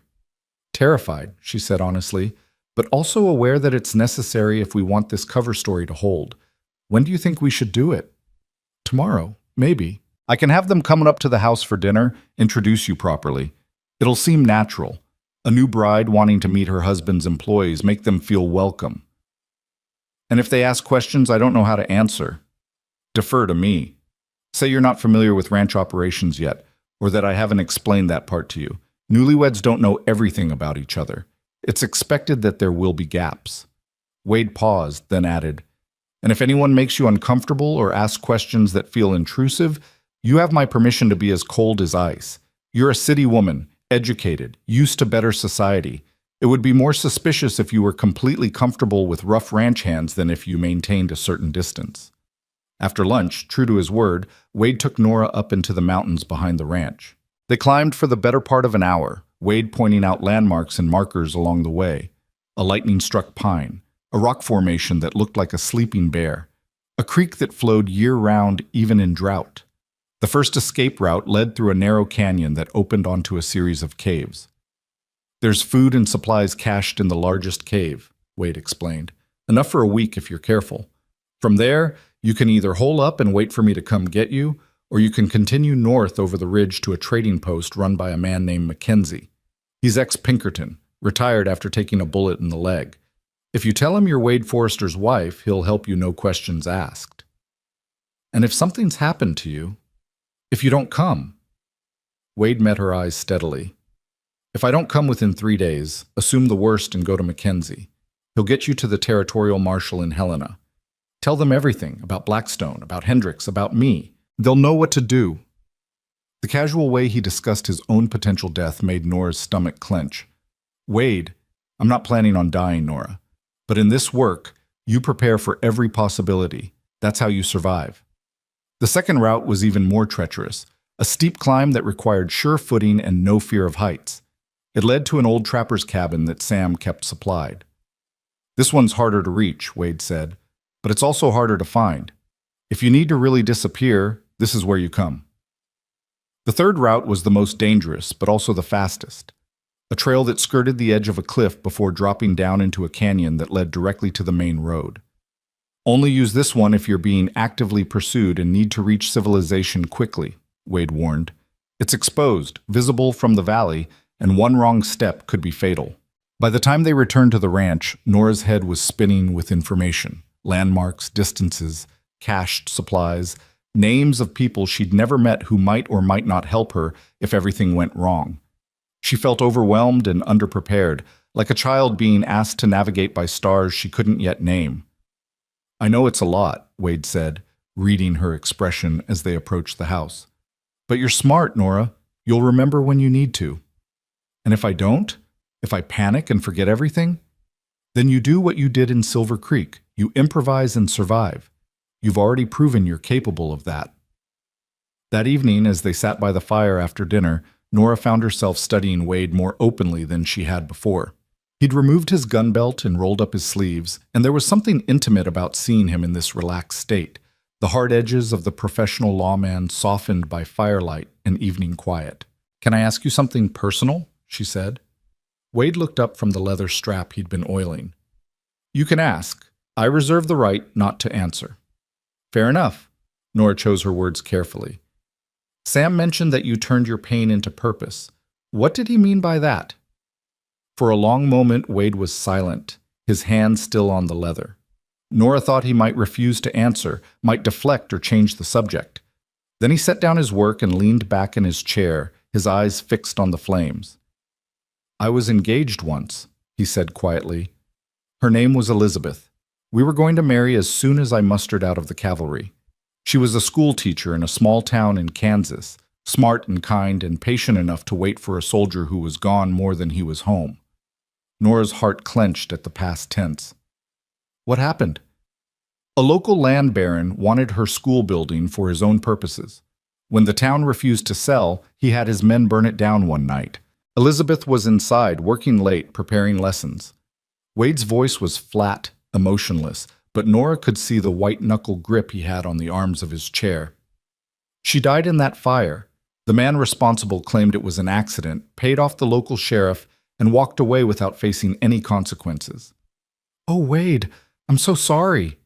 That's when I realized that all my years in the cavalry, all the fighting and bleeding I'd done in the name of protecting people, it didn't matter if the real threats came from men with money and influence instead of rifles and arrows. So I joined the Pinkertons. I made it my mission to bring down men like him, powerful men who think their wealth puts them above the law and human decency. "Did you ever catch him? The man who killed Elizabeth?" Wade's smile was cold and hard. "That was my first assignment. Took me 8 months, but I built a case so thorough that even his high-priced lawyers couldn't get him acquitted. He died in a territorial prison 3 years into a 20-year sentence. Pneumonia, they said, but I suspect it was more complicated than that. Turns out rich men don't fare well in prison when their money can't buy them protection anymore." Nora absorbed this, understanding now the depths of Wade's dedication to his work. This wasn't just a job for him. It was a crusade, a way of making meaning from tragedy. "Is that why you helped me? Because I reminded you of her?" "No," Wade said firmly, looking at her directly. "I helped you because it was the right thing to do. Because you witnessed an evil act and deserved protection. Because leaving you to face Blackstone alone would have made me complicit in your murder." He paused. "You don't remind me of Elizabeth, Nora. She was gentle and soft-spoken, always seeing the best in people even when they didn't deserve it. You're different, stronger in some ways, more willing to fight." "I don't feel very strong." "Because you don't recognize your own courage. You climbed a rope while being shot at. You've adapted to circumstances that would break most people. You shot a pistol today, even though you were terrified of it. That's strength, Nora, even if it doesn't feel like it from the inside." The conversation lapsed into comfortable silence, both of them lost in their own thoughts. After a while, Sam came in from his evening rounds and announced he was turning in early. He bid them good night and disappeared into his small room off the kitchen, leaving Wade and Nora alone by the dying fire. "I should probably sleep too," Nora said, though she found herself reluctant to leave. There was something peaceful about this moment, sitting here with Wade in the firelit room while the wind whispered outside and the logs settled with soft pops and crackles. "Nora, there's something else we need to discuss," Wade said, and the seriousness in his tone made her pause. "Something about the cover story that we haven't addressed yet." "What's that?" Wade seemed to be choosing his words carefully. "Married couples. They share certain intimacies, physical closeness that people notice. If we're going to convince the ranch hands and anyone else we meet that this marriage is real, we need to be comfortable with casual touches. A hand on the shoulder, standing close together, that sort of thing." Nora felt her cheeks warm. "You mean we need to act like we're affectionate?" "Not excessively so. But yes, some degree of physical comfort with each other. Right now, we're careful to maintain distance, to avoid even accidental contact. Newlyweds wouldn't be that cautious around each other. He was right, of course. Nora had noticed it herself, the way they both made sure not to touch unnecessarily, the careful space they maintained between them. It was the behavior of strangers, not spouses. "So what do you suggest?" she asked. Wade stood and held out his hand. "Dance with me." "What?" "There's no music, I know. But if we can be comfortable moving together, touching in a dance, it'll be easier to be casual about it in other situations." When she hesitated, he added, "It's just a dance, Nora. Nothing more." Nora placed her hand in his and let him pull her to her feet. He positioned her properly, one hand in his, the other on his shoulder, his free hand resting lightly on her waist. Even through the layers of fabric, she could feel the warmth of his palm, the strength in his fingers. "No music," she pointed out. "Then we'll have to imagine it. What song would you choose?" Nora thought for a moment. "My mother used to sing an old Irish ballad, 'The Water is Wide.' Do you know it?" "I do." Wade began to move, slow and easy, guiding her in a simple waltz pattern around the room. He hummed the melody, his voice surprisingly pleasant, and Nora found herself relaxing into the movement, following his lead. They circled the room once, twice, 3 times, and with each rotation Nora became more aware of every point of contact between them, his hand warm against her waist, his calloused palm rough against her own, the solid presence of his shoulder under her hand. He smelled of leather and wood smoke and something else, something clean and masculine that made her want to lean closer. "You're a good dancer," she said softly. "Cavalry balls. Had to learn or risk being a wallflower at every social function." His gray eyes held hers. "You're not bad yourself." "My father insisted on lessons, said a young lady needed to know how to comport herself in society." "Smart man." They continued dancing even though the song and Wade's humming had ended, moving now in silence broken only by the whisper of Nora's skirts and the soft creak of floorboards. The fire had burned down to embers, casting the room in deep shadow, and Nora found herself thinking that this moment felt suspended somehow, existing outside of normal time. "This is nice," she heard herself say. "I haven't danced in years." "Neither have I." Wade's voice was low, intimate in the darkness. "I'd forgotten how much I missed it." Nora looked up at him, at the strong line of his jaw and the shadows in his eyes, at the way the faint light caught in his dark hair. He was handsome, she realized with a start, not in the conventional way of clean-shaven gentlemen in fine suits, but in a rougher, more elemental way that spoke of hard living and harder choices. And more than handsome, he was good. Truly, deeply good in a way that had nothing to do with following rules and everything to do with following conscience. Wade seemed to realize the same moment she did that they'd stopped moving, that they were simply standing in the middle of the room holding each other, the pretense of dancing abandoned. His hand on her waist tightened almost imperceptibly, and Nora's breath caught as she saw something shift in his expression, saw the careful control he maintained slip just slightly. "Nora," he said, and her name on his lips was almost a question. She should step back. She should put distance between them, remind them both that this was pretend, that none of it was real, but she found she didn't want to. She wanted to stay exactly where she was, wanted to see what might happen if she let this moment continue. The door banged open and Sam burst in, his face grim. "Riders coming up the valley, 4 of them, moving fast." The spell shattered. Wade released Nora immediately, his entire demeanor shifting from man to soldier in the space of a heartbeat. "How far?" 10 minutes, maybe less. I saw them from the ridge." "Blackstone's men?" "Can't tell in this light, but I'm not inclined to assume the best." Wade was already moving, grabbing his gun belt, checking his rifle. "Nora, go to your room and lock the door. Sam, douse the lamps. Make it look like we've all gone to bed." "What are you going to do?" Nora asked, fear spiking through her. "Find out who they are and what they want. If they're just travelers looking for shelter, I'll send them on their way. If they're trouble," he met her eyes, "stay in your room no matter what you hear. Promise me." "Wade, promise me, Nora." "I promise." She fled to her room, her heart hammering, and locked the door as instructed. Through the small window, she could see nothing but darkness and the faint shape of mountains against the star-strewn sky. She pressed her ear to the door, listening. Voices outside, men calling out greetings. Wade's voice responding, casual and unconcerned. Then the sounds of boots on the porch, the front door opening. "Sorry to bother you so late," an unfamiliar voice said. "We're tracking a woman, dangerous criminal, wanted for murder. Name of Nora Callan. You seen anyone fitting her description pass through?" Nora's blood turned to ice. They were here. Blackstone's men had found her. Murder? Wade's voice held just the right note of surprise and concern. "What'd she do?" "Killed a U.S. Marshal in Silver Creek few days back. Shot him in cold blood, then fled. There's a substantial reward for her capture. $500 alive, $300 dead.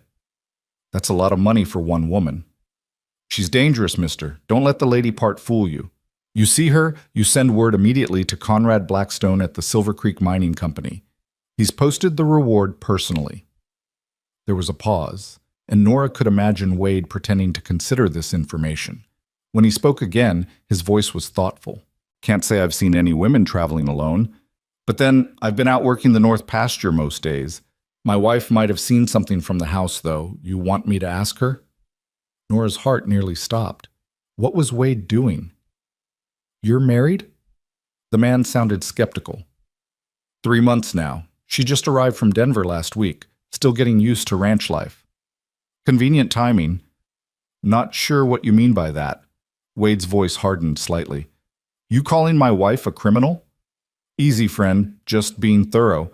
Mind if we speak to her, just to ask if she's seen anything?" "She's sleeping. Had a rough day. This country's harder than what she's used to. I'd rather not wake her unless it's urgent." "It's urgent enough. Murder of a federal marshal is serious business." Nora heard Wade's footsteps approaching her door. Her mind raced. What should she do? If she refused to come out, it would look suspicious.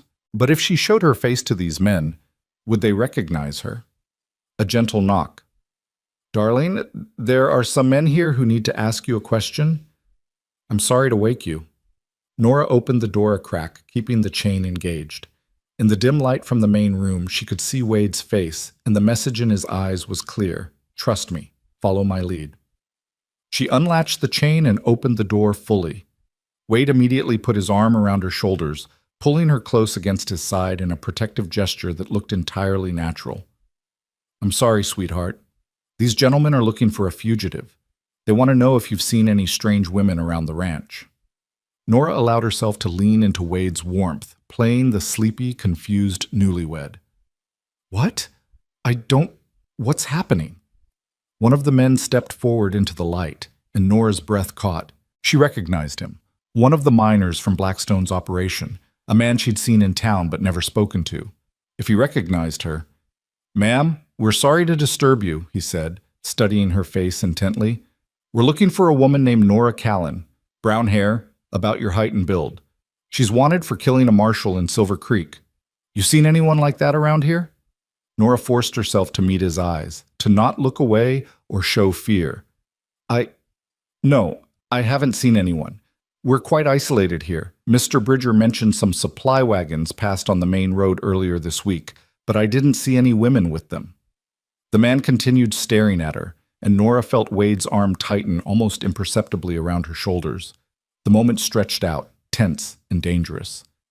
Finally, the man nodded. "Thank you, ma'am. Sorry to wake you." He turned back to Wade. "You'll keep an eye out? Send word if you see anything?" "Of course," Wade said. "Always happy to help the law. Though I hope you catch her soon. Don't like the idea of a murderess running around with my wife here." "We'll catch her," the man said grimly. "Mr. Blackstone's offering too much money for her to stay hidden long. Someone will turn her in soon enough." Wade walked them to the door, maintaining that perfect balance of helpful neighbor and protective husband. Nora stayed where she was, forcing herself to breathe normally, to not collapse until they were gone. She heard the men mount their horses, heard the sound of hoofbeats fading into the distance. Still, she didn't move, didn't dare believe they were really safe. Wade closed and barred the door, then turned to her. The careful mask he'd worn slipped, and she saw the fear he'd been hiding. "Are you all right?" He looked right at me. He looked at my face and didn't know me.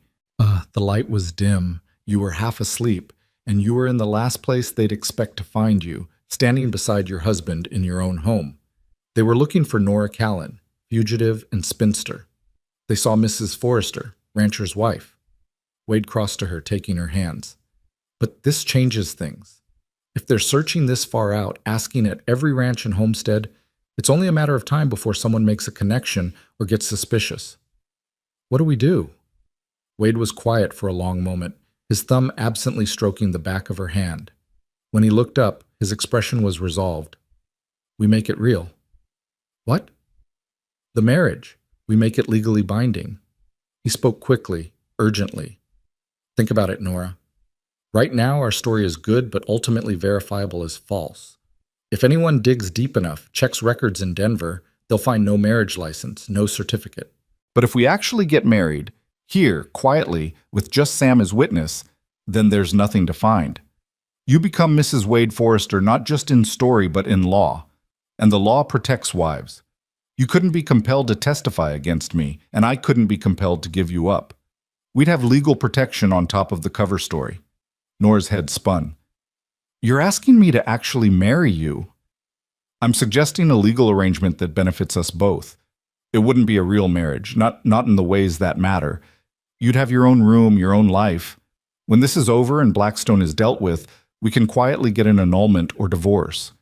But until then, being my wife, my actual wife, would give you a layer of protection we can't get any other way. This is insane. It's practical. It's insane, Nora repeated, but even as she said it, she could see the logic. Could see how much safer she'd be with legal marriage protecting her. How much harder it would be for anyone to question her identity or Wade's right to shelter her. Sam had been standing silently in the shadows, but now he spoke. Boy's right, ma'am. Those men will be back, or others like them. And next time they might ask harder questions, look more closely. But a man's wife is his business. Law's funny about that. Respects the sanctity of marriage even when it don't respect much else. But to actually marry someone I barely know, you'd be marrying someone who's already proven he'll protect you with his life, Wade said quietly. Someone who's asking for nothing except the chance to keep you safe. I meant what I said before, Nora. This changes nothing about your freedom. When it's over, you go where you want. I'll even pay for the divorce proceedings, if that's what you choose. Nora pulled her hands from his and walked to the window, staring out at the darkness where danger had just ridden away. Everything in her upbringing, every lesson about propriety and caution, screamed that this was madness. You didn't marry strangers. You didn't enter into legal contracts based on a few days' acquaintance. You didn't bind your life to a man simply because the alternative was death. But then, you also didn't watch federal marshals get murdered. You didn't flee into the mountains with bounty hunters on your trail. You didn't learn to shoot pistols and memorize escape routes. Normal rules didn't apply anymore. Normal life was gone. She turned back to Wade, who stood watching her with those steady gray eyes, waiting for her answer without pressure or manipulation, just offering a solution and letting her choose. If we do this, she said slowly, I need conditions. Name them. First, this is purely for protection. We maintain separate rooms, separate lives as much as possible. This is a legal arrangement, not a romantic one. Agreed. Second, when this is over, when Blackstone is dealt with and I'm safe, you help me establish a new life somewhere. A shop, a house, enough money to start over. I won't walk away from this marriage with nothing. I'll do better than that. I'll give you half of everything I own right now. This ranch, my savings, all of it. If you're taking this risk for my investigation, you deserve compensation. I don't want your ranch, but you'll have legal right to it as my wife. Consider it insurance. Wade stepped closer. Any other conditions? Nora thought hard, trying to imagine what she might be agreeing to, what complications might arise. You can't.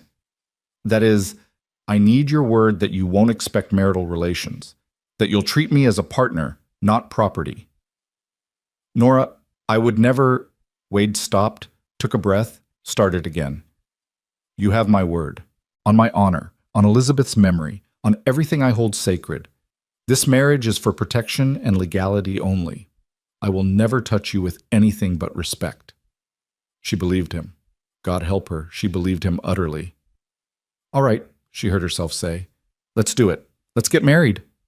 The words hung in the air, impossible, and yet somehow inevitable. Wade nodded once, sharp and decisive. "I'll ride into town first thing tomorrow and find a minister or justice of the peace who'll perform a quiet ceremony. We'll need a witness. Sam can do that. We'll have it done before those men come back with more questions." "How romantic," Nora said with a slightly hysterical laugh. "Married in haste to avoid being murdered. I'll add it to the list of wedding stories that never get told at anniversaries." Despite everything, Nora smiled. Then the full weight of what she'd agreed to hit her, and she had to sit down abruptly. She was going to marry Wade Forrester. Actually, legally marry him.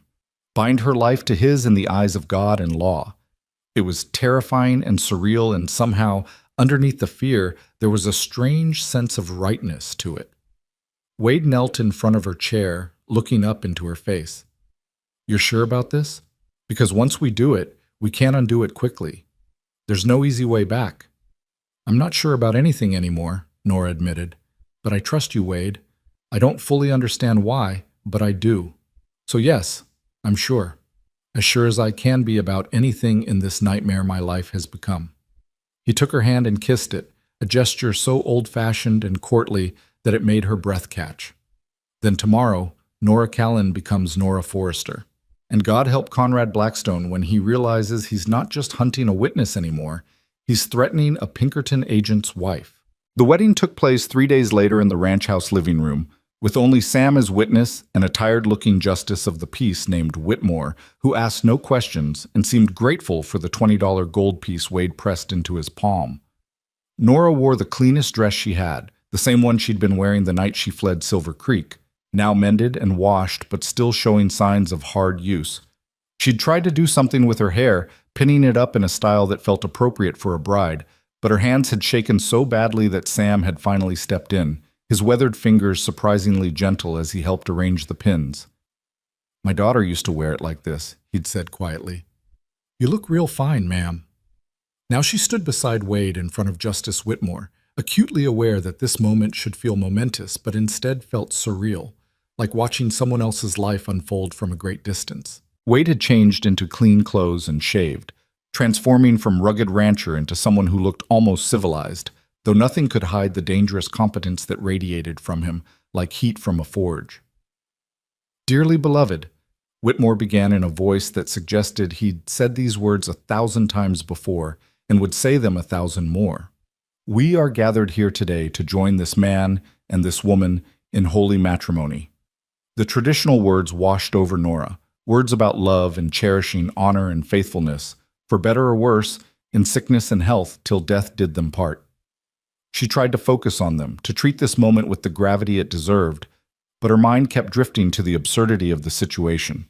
She was marrying a man she'd known for less than 2 weeks, marrying him to avoid being murdered, standing in a borrowed living room wearing a torn dress while her actual life lay in ruins 100 miles away. "Do you, Wade Forrester, take this woman to be your lawfully wedded wife?" "I do." Wade's voice was steady, certain, as if he made vows like this every day. "And do you, Nora Callan, take this man to be your lawfully wedded husband?" Nora opened her mouth and found her throat had closed. She swallowed hard, forced the words out. "I do." "Then by the power vested in me by the Wyoming Territory, I now pronounce you husband and wife." Whitmore closed his worn Bible with a thump. "You may kiss the bride." Wade looked at Nora, a question in his eyes. She gave the smallest nod, and he leaned in, pressing his lips to hers in a kiss that was brief and chaste, and somehow still managed to send heat racing through her veins. When he pulled back, his eyes held hers for a moment longer than necessary, and Nora saw something there she couldn't quite name, something that made her heart stutter in her chest. "Congratulations," Whitmore said, already gathering his things. "I'll file the certificate with the territorial office. Should be official within the week." After he left, escorted by Sam, who wanted to make sure he didn't linger or ask questions, Nora and Wade stood alone in the suddenly too quiet room.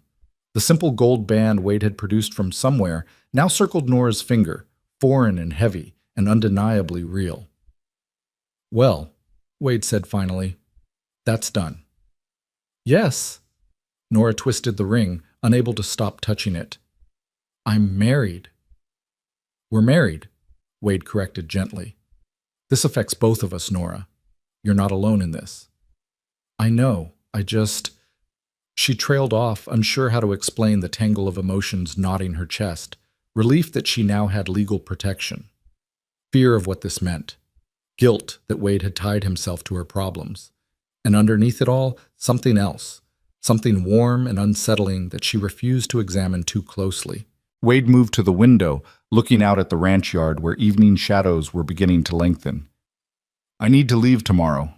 Go to Silver Creek and search Hendrick's office before Blackstone has a chance to destroy whatever evidence might be there. How long will you be gone? 3 days? Maybe 4? Sam will stay here with you the entire time. The ranch hands know to stay away from the house unless specifically called. You'll be safe. You keep saying that, but those men found us once. What's to stop them from coming back? Nothing, Wade admitted. Which is why you need to stay alert. Keep your pistol loaded and within reach. If anyone approaches the house, you get to the root cellar and stay there until Sam gives you the all clear. Don't try to be brave. Don't try to fight. You hide and you wait. The thought of Wade leaving, of being here without him while danger circled ever closer, made Nora's stomach churn with anxiety, but she forced herself to nod calmly. I understand. Go do what you need to do. I'll be fine. Wade turned from the window, studying her face. You don't have to pretend with me, Nora. I know you're scared. Hell, I'm scared. But scared doesn't mean incapable. You've proven that already. Have I? Because right now I feel like I'm barely holding myself together. That's because you're smart enough to understand the danger. Fools feel no fear because they can't comprehend consequences. He crossed to her, stopping close enough that she had to tilt her head back to meet his eyes. You're going to be all right. I promise you that. Don't make promises you can't keep. I don't. He reached out slowly, giving her time to step back if she wanted, and brushed a strand of hair from her face. The gesture was tender, almost intimate, and Nora found herself frozen by it. Get some rest. Tomorrow's going to be a long day. That night, lying alone in her small room with her new wedding ring catching moonlight from the window, Nora tried to make sense of what she'd done. She'd married a stranger. Actually, legally married him. She was Mrs. Wade Forrester now, bound to him by law and vow and a kiss that had lasted barely a second but somehow felt branded into her memory. She should feel trapped. She should feel like she'd made a terrible mistake. Instead, she felt something dangerously close to safe. As if by speaking those vows, by sliding this ring onto her finger, Wade had wrapped her in armor that even Conrad Blackstone's money and influence couldn't penetrate. It was an illusion, she knew. Paper and promises couldn't stop bullets. But illusions could be powerful things when you needed them badly enough. Morning came too quickly. Nora rose to find Wade already up, loading supplies onto his horse while Sam watched from the porch. She'd meant to stay inside, to say goodbye with appropriate distance and propriety. Instead, she found herself walking out into the cool dawn air, her shawl pulled tight against the chill. Wade looked up as she approached, something softening in his expression. You're up early. Couldn't sleep. She watched him check his saddle rigging, his movements efficient and practiced. Be careful, Wade. Please. I'm always careful. He secured the last strap, then turned to face her fully. Remember what I taught you. If there's trouble, don't try to be a hero. Run, hide, survive. That's the only thing that matters. And if something happens to you, then you follow the plan. 3 days, and if I haven't returned, you go to Mackenzie. He'll get you somewhere safe. Wade hesitated, then pulled a folded paper from his jacket. This is a letter to my contact in the Pinkerton office in Denver. It explains everything, who you are, what you witnessed, what I've been investigating. If I don't come back, you give this to Mackenzie and he'll make sure it reaches the right people. Nora took the letter with trembling hands. You really think something might happen to you? I think Conrad Blackstone is a dangerous man who's already killed a federal marshal to protect his secrets. I think going back to Silver Creek is a risk. But it's a risk worth taking if it means we can bring him down. Wade studied her face, then did something unexpected. He pulled her into a brief, tight embrace. I'll come back, Nora. I swear it. She clung to him for just a moment, breathing in the familiar scent of leather and wood smoke, letting herself draw strength from his solid presence. Then she stepped back, forcing herself to release him. Go. And Wade, don't make me a widow before I've properly learned to be a wife. His laugh was surprised and genuine. Yes, ma'am. I'll do my best. She watched him ride away until he disappeared into the trees, then stood there staring at the empty trail long after the sound of hoofbeats had faded. Sam came to stand beside her, his weathered face creased with concern. He'll be all right, the old man said. Boys survived worse than this. You sound very certain. I've known Wade Forrester for 2 years. In that time, I've seen him face down outlaws, survive ambushes, and walk into situations that would make grown men weep. He's smart, he's careful, and he's meaner than a rattlesnake when he needs to be. Sam paused. But more than that, he's got something to come back to now. That makes a man fight harder. Nora looked at him sharply. You mean the investigation? I mean you, ma'am. Don't think I haven't noticed the way he looks at you when you're not watching, or the way you look at him for that matter. Sam, this marriage is just for protection. Maybe it started that way, but I've seen plenty of marriages in my time, and I know the difference between legal arrangements and something real. You two might have started out pretending, but somewhere along the way, it stopped being pretend. At least for him it has.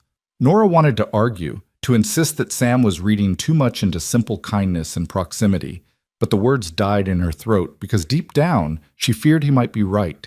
And more terrifying than that, she feared what it might mean if he was. The first day without Wade passed slowly. Nora tried to keep herself busy, helping Sam with small tasks around the ranch, attempting to cook dinner with mixed results, anything to keep her mind from wandering to Silver Creek and the dangers Wade might be facing. But every sound made her jump, every shadow seemed threatening, and by the time evening fell, she was wound so tight she thought she might shatter at a loud noise. The second day was worse. Storm clouds gathered in the afternoon, turning the sky bruised and ominous. The temperature dropped, and rain began to fall in fat, heavy drops that quickly became a downpour. Thunder rolled across the mountains, and lightning split the sky with brilliant white cracks that left afterimages on Nora's vision. She stood at the window watching the storm, her new wedding ring turning round and round on her finger. Wade had been gone 2 days. One more day, and if he didn't return, she was supposed to run. Supposed to abandon this place and the fragile safety it represented, trust her survival to a man she'd never met and a plan she didn't fully understand. Mrs. Forrester, Sam's voice from behind her was urgent.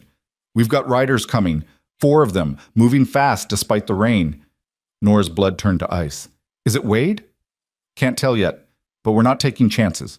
Root cellar now. She grabbed her pistol from the table and followed Sam through the kitchen to the trapdoor that led to the underground storage.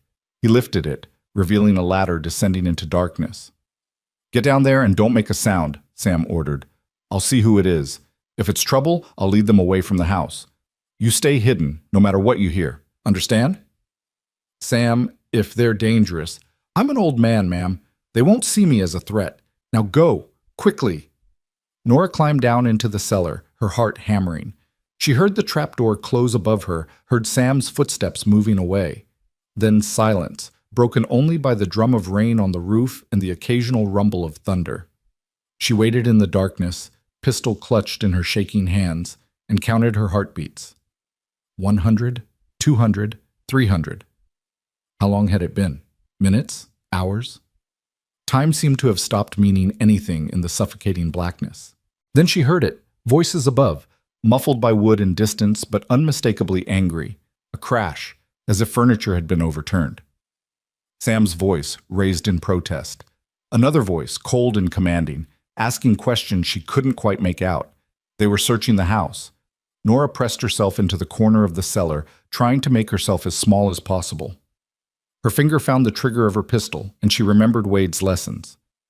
Breathe slowly. Don't anticipate the recoil. Aim center mass. She could do this if she had to. She could defend herself. Footsteps directly above her head. Someone was in the kitchen, moving slowly, methodically. She heard drawers being opened, the clatter of pots and pans. Then the footsteps stopped, directly over the trapdoor. What's down here? The voice was unfamiliar, rough with a hint of an accent she couldn't place. Root cellar, Sam replied, his voice closer now. Just stores, potatoes, preserves, that sort of thing. Open it. Now hold on. The sound of a gun being cocked. I said open it. Nora's breath stopped entirely. She raised her pistol, aiming at where she thought the trap door would be, her hands trembling so badly she could barely hold the weapon steady. This was it. They'd find her, and she'd have to shoot or be taken. Wade had taught her to defend herself, but could she actually pull the trigger? Could she take a life to save her own? The trapdoor lifted slightly, a crack of light appearing. Nora's finger tightened on the trigger. Then a new voice cut through the tension, sharp and commanding. That's enough. We're leaving. But the cellar. I said we're leaving. The woman's not here, and we're wasting time. The trapdoor dropped shut with a bang that made Nora flinch. She heard arguing voices, heard Sam's protests, heard the sounds of men leaving the house. Then silence again, stretching out endlessly while she crouched in the darkness, trying to remember how to breathe. After what felt like an eternity, the trapdoor opened again. Mrs. Forrester? They're gone. You can come up now. Nora climbed the ladder on shaking legs, emerging into a kitchen that had been thoroughly ransacked. Drawers hung open, their contents spilled across the floor. Chairs were overturned. The careful order of the house had been violated, transformed into chaos. Sam stood in the middle of the destruction, blood trickling from a split lip. I'm sorry, ma'am. I tried to keep them out, but are you all right? Nora set down her pistol and moved to him, examining his injury. What did they do to you? Just a little rough handling, nothing an old soldier can't handle. He winced as she touched his lip. They were looking for you specifically, described you perfectly. Said they knew you'd been here, that someone had seen you. But they left. Why did they leave without checking the cellar? I don't know. The one who stopped them, he was different from the others. Better dressed, smarter. He looked around the kitchen and said you weren't here, said they were wasting time. Sam's expression was troubled. It was almost like he knew you were hiding, but chose not to look, like he wanted them to leave without finding you. That made no sense. Why would one of Blackstone's men protect her? Unless… Sam, what did he look like? The one who called them off? Tall, dark hair going gray at the temples, had a scar across his left cheek. Fancy coat, spoke like an educated man. Why? Nora shook her head, filing the description away. I don't know, but something's not right here. They spent the rest of the evening cleaning up the mess and securing the house as best they could. Sam insisted on keeping watch through the night, refusing to sleep despite his injuries. Nora tried to rest but found it impossible, lying in her bed fully clothed with her pistol on the nightstand, starting at every sound. When dawn finally came on the third day, bringing weak sunlight through dissipating storm clouds, Nora felt as if she'd aged a decade overnight. Today was the deadline. If Wade didn't return by nightfall, she was supposed to run. Leave this place, leave Sam, leave the fragile sense of home she'd been building here. She was packing a small bag of essentials when she heard it, a single horse, moving fast up the valley trail. Her heart leaped into her throat. She grabbed her pistol and moved to the window, then felt tears of relief spring to her eyes. Wade. He looked exhausted, his clothes muddy and torn, his face drawn with fatigue. But he was alive, he was whole, and he was home. Nora flew out the door before she could think better of it, running across the muddy yard. Wade dismounted in time to catch her as she crashed into him, her arms going around his neck in an embrace that had nothing to do with pretense and everything to do with raw, overwhelming relief. I thought, when they came yesterday, I thought… She couldn't finish the sentence, couldn't articulate the terror that had gripped her. Wade's arms tightened around her, one hand coming up to cradle the back of her head. I'm here. I'm all right. It's over. They ransacked the house. They were looking for me. I know. I saw them on the road, had to take a different route back to avoid them. He pulled back slightly, his hands on her shoulders, his eyes scanning her face urgently. Did they hurt you? Did they find you? No. Sam hid me in the cellar, but Wade, one of them, he stopped the others from checking the cellar. It was like he knew I was there but didn't want them to find me. Wade's expression grew sharp, intent. Describe him. She repeated Sam's description, and something changed in Wade's face. Recognition, followed by a flicker of what might have been hope. God, it can't be. What? Who is he? If I'm right, he's someone I thought was dead. Someone who can help us. Wade took her hand, his thumb brushing over her wedding ring. Come inside. There's a lot I need to tell you, and not much time to do it. Blackstone knows I'm investigating him. He's accelerating his plans. Whatever he's been building toward, it's happening soon. We need to move fast. Inside, while Sam tended to Wade's horse and stood watch, Wade laid out what he discovered in Silver Creek. Marshall Hendricks had been investigating a massive gun-running operation that used Blackstone's mining company as a cover. Weapons were being smuggled through the mines and sold to renegade tribes and outlaw gangs throughout the territory. The profits were astronomical, and the corruption went higher than anyone had suspected, involving territorial officials, military officers, even someone in the governor's office. Hendricks had proof, Wade said, spreading papers across the kitchen table. I found his notes hidden in his boarding house, sewn into his mattress. Names, dates, shipment records, everything. It's enough to bring down not just Blackstone, but a dozen other powerful men. So we can go to the authorities now? End this? We could, if we could trust the authorities. But half the lawmen in this territory are on Blackstone's payroll. We need to get this evidence to someone beyond his reach, someone in the federal government who can't be bought or intimidated. Wade's expression was grim. I sent a telegram to my Pinkerton contact in Denver. He's arranging for us to meet with a federal prosecutor in Helena. But we need to get there, and Blackstone's men are watching every road. How do we get there safely? We don't take the roads. There's a trail through the mountains, hard to follow, dangerous in places, but it comes out near Helena. It'll take us 4 days of hard riding, but we'll avoid any search parties. Wade looked at her seriously. Nora, this is going to be difficult. The trail is rough, and we'll be exposed to the weather. But if we can make it to Helena, if we can get this evidence to the prosecutor, it's over. Blackstone goes to prison, and you're free. When do we leave? Tonight, as soon as it's dark. The less notice we give anyone, the better. He paused. I'm sorry I couldn't give you more time to prepare. I know this isn't what you signed up for. I signed up for survival, Nora said firmly. And if riding through mountains in the dark is what it takes, then that's what I'll do. Something in Wade's expression softened, shifted into something that made Nora's breath catch. You're extraordinary, you know that. Most women would have broken under this pressure, but you just keep fighting. I had a good teacher. She touched his hand briefly. You should rest while you can. You look like you haven't slept in days. I haven't, but I will, for a few hours. He stood, gathering the papers. Nora, thank you for trusting me, for not running when you had every reason to, for being strong enough to see this through. Thank you for giving me a reason to keep fighting. The words came out more emotionally charged than she'd intended, and she saw Wade's eyes widen slightly. I know what you mean. He moved closer, close enough that she could feel the warmth radiating from him, see the exhaustion etched in every line of his face.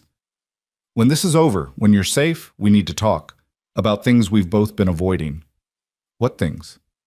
Things that have nothing to do with investigations or protection or pretend marriages. His hand came up, his knuckles brushing her cheek in a gesture so tender it made her heart stutter. Things that are becoming very real for me, whether I intended them to or not. Before Nora could respond, before she could even process what he was saying, Wade turned and walked away, heading to his room to grab what little sleep he could before their desperate flight. Nora stood alone in the kitchen, her fingers pressed to her cheek where he'd touched her, her mind reeling. What was happening between them? When had the pretense started becoming reality? And more importantly, what would it mean if they survived this nightmare only to discover that the marriage they'd entered for protection had somehow, impossibly, become something neither of them could walk away from? She had no answers. But as she began packing supplies for their journey, as darkness fell and danger drew closer with every passing hour, Nora found herself thinking not about survival or escape or even freedom. She found herself thinking about gray eyes and gentle touches, about a man who'd promised to protect her and had given her something far more valuable, a reason to believe that maybe, just maybe, she deserved to be fought for. They left the ranch under cover of darkness, riding 2 horses loaded with supplies and Marshall Hendricks' evidence wrapped in oilcloth and secured in Wade's saddlebags. Sam stood on the porch watching them go, his weathered face grave in the lamplight, one hand raised in silent farewell. Nora looked back once and saw him there, a solitary figure growing smaller and smaller until the darkness swallowed him entirely. The mountain trail Wade chose was barely more than a game path, narrow and treacherous, winding upward through dense forest where branches clawed at their clothes and the horses picked their way carefully over roots and rocks. Wade led, his figure a dark shape ahead of her, occasionally turning to check that she was still following. Neither spoke, both too focused on the difficult terrain and too aware that voices carried in the night air. They climbed for hours, the elevation making Nora's ears pop and her breathing labored. The temperature dropped steadily, and she was grateful for the heavy coat Wade had insisted she wear. Around midnight, they stopped to rest the horses in a small clearing where a spring bubbled up between moss-covered stones. "How much further tonight?" Nora asked, her voice barely above a whisper. "Another 2 hours to the old trapper's cabin I told you about. We'll hole up there until dawn, let the horses rest properly." Wade passed her his canteen. "How are you holding up?" "Tired, cold, terrified." She took a long drink of the icy water. "But still moving." "That's all that matters." Wade studied the sky, reading something in the stars that Nora couldn't see. "Weather's holding. If we're lucky, we'll make it to Helena before the next storm hits. And if we're not lucky, then we get very wet and very cold and push through anyway." He took the canteen back, his fingers brushing hers in the darkness. "I won't let anything happen to you, Nora. Whatever it takes." "You can't promise that. You're not invincible, Wade, no matter how much you pretend to be." "I'm not pretending anything. I'm just refusing to consider alternatives." He remounted his horse. "Come on, the cabin's not far now." The cabin, when they reached it, was little more than 4 walls and a roof, but after hours in the saddle, it looked like paradise. Wade got the horses settled while Nora lit a small fire in the stone fireplace, keeping the flames low so the smoke wouldn't be visible. They ate cold biscuits and dried meat, washing it down with water from Wade's canteen, neither willing to waste time or fuel heating anything. "You should sleep," Wade said, spreading a bedroll near the fire. "I'll take first watch. Wake me in a few hours. You need rest too." "I will." But something in his tone suggested he was lying, that he planned to keep watch all night and let her sleep through. Before Nora could argue, he'd moved to the cabin's single small window, positioning himself where he could see the approach trail. Nora lay down on the bedroll, pulling the blankets up to her chin. The fire's warmth was heavenly after the cold ride, and exhaustion pulled at her like a physical weight. But even as her eyes grew heavy, she found herself watching Wade's silhouette at the window. This man who'd become so central to her survival that she could barely remember what her life had been like before him. "Wade?" she said softly. "Yeah?" "What you said before we left, about things becoming real for you. What did you mean?" He was quiet for so long she thought he wouldn't answer. Then, "I meant that somewhere between saving your life and marrying you, between teaching you to shoot and watching you refuse to break under pressure that would destroy most people, I stopped being able to see you as just a witness I was protecting. You became something else. Someone else." Nora's heart hammered against her ribs. "What did I become?" "Someone I can't imagine not having in my life." Wade's voice was rough, laden with emotion he was clearly struggling to control. "Someone who makes me think about futures I'd given up on. Someone who scares the hell out of me because losing you would hurt worse than anything I've survived so far." The words hung in the air between them, impossible and perfect and terrifying. Nora sat up, the blankets falling away, her pulse racing. "Wade, don't." He still hadn't turned from the window. "Don't say anything yet, not here, not now, when we're running for our lives and emotions are high. When this is over, when we're safe in Helena and Blackstone's in chains, then we'll talk. Then you can decide if what you feel is real, or just gratitude and fear getting tangled up together." "You think I don't know my own mind? I think you've been through hell and you're not thinking clearly. I think you deserve the chance to make decisions when you're not terrified for your life." Finally, he turned to look at her, and even in the dim firelight she could see the intensity in his eyes. "I think you deserve better than a proposal made in a cabin while running from killers. So sleep, Nora. Let me keep you safe. And when this is over, we'll figure out what comes next." She wanted to argue, wanted to tell him that her feelings had nothing to do with fear or gratitude and everything to do with the man he'd proven himself to be. But maybe he was right. Maybe she needed to be sure, needed to separate the extraordinary circumstances from genuine emotion. So she lay back down and closed her eyes, forcing herself to sleep, even though her heart was still racing. When she woke, gray dawn light was seeping through the cabin's cracks, and Wade was crouched by the fire, making coffee. He looked haggard, shadows under his eyes that spoke of a sleepless night, but his hands were steady as he poured the steaming liquid into 2 tin cups. "You didn't wake me for watch," Nora said accusingly. "You needed the sleep more than I did." He handed her a cup. "Drink up. We leave in 20 minutes. The second day's ride was harder than the first. The trail grew steeper, narrower, passing along cliff edges where one misstep would send them plummeting hundreds of feet to the rocks below. Nora forced herself not to look down, keeping her eyes fixed on her horse's ears and trusting the animal's instincts. Wade moved with infuriating confidence, his horse picking its way along paths that seemed barely wide enough for a mountain goat. By midday, they'd climbed above the tree line into a landscape of bare rock and stunted vegetation, where the wind howled with relentless fury and the sun beat down with unexpected intensity despite the cold. Nora's face burned, her lips cracked, and her body ached in ways she hadn't known were possible. "Almost there," Wade called back to her, his words nearly lost in the wind. "See that saddle between the peaks?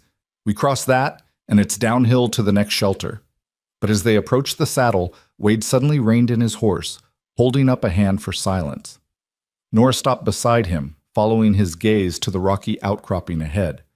For a moment she saw nothing, then movement caught her eye, a figure stepping out from behind a boulder, rifle in hand.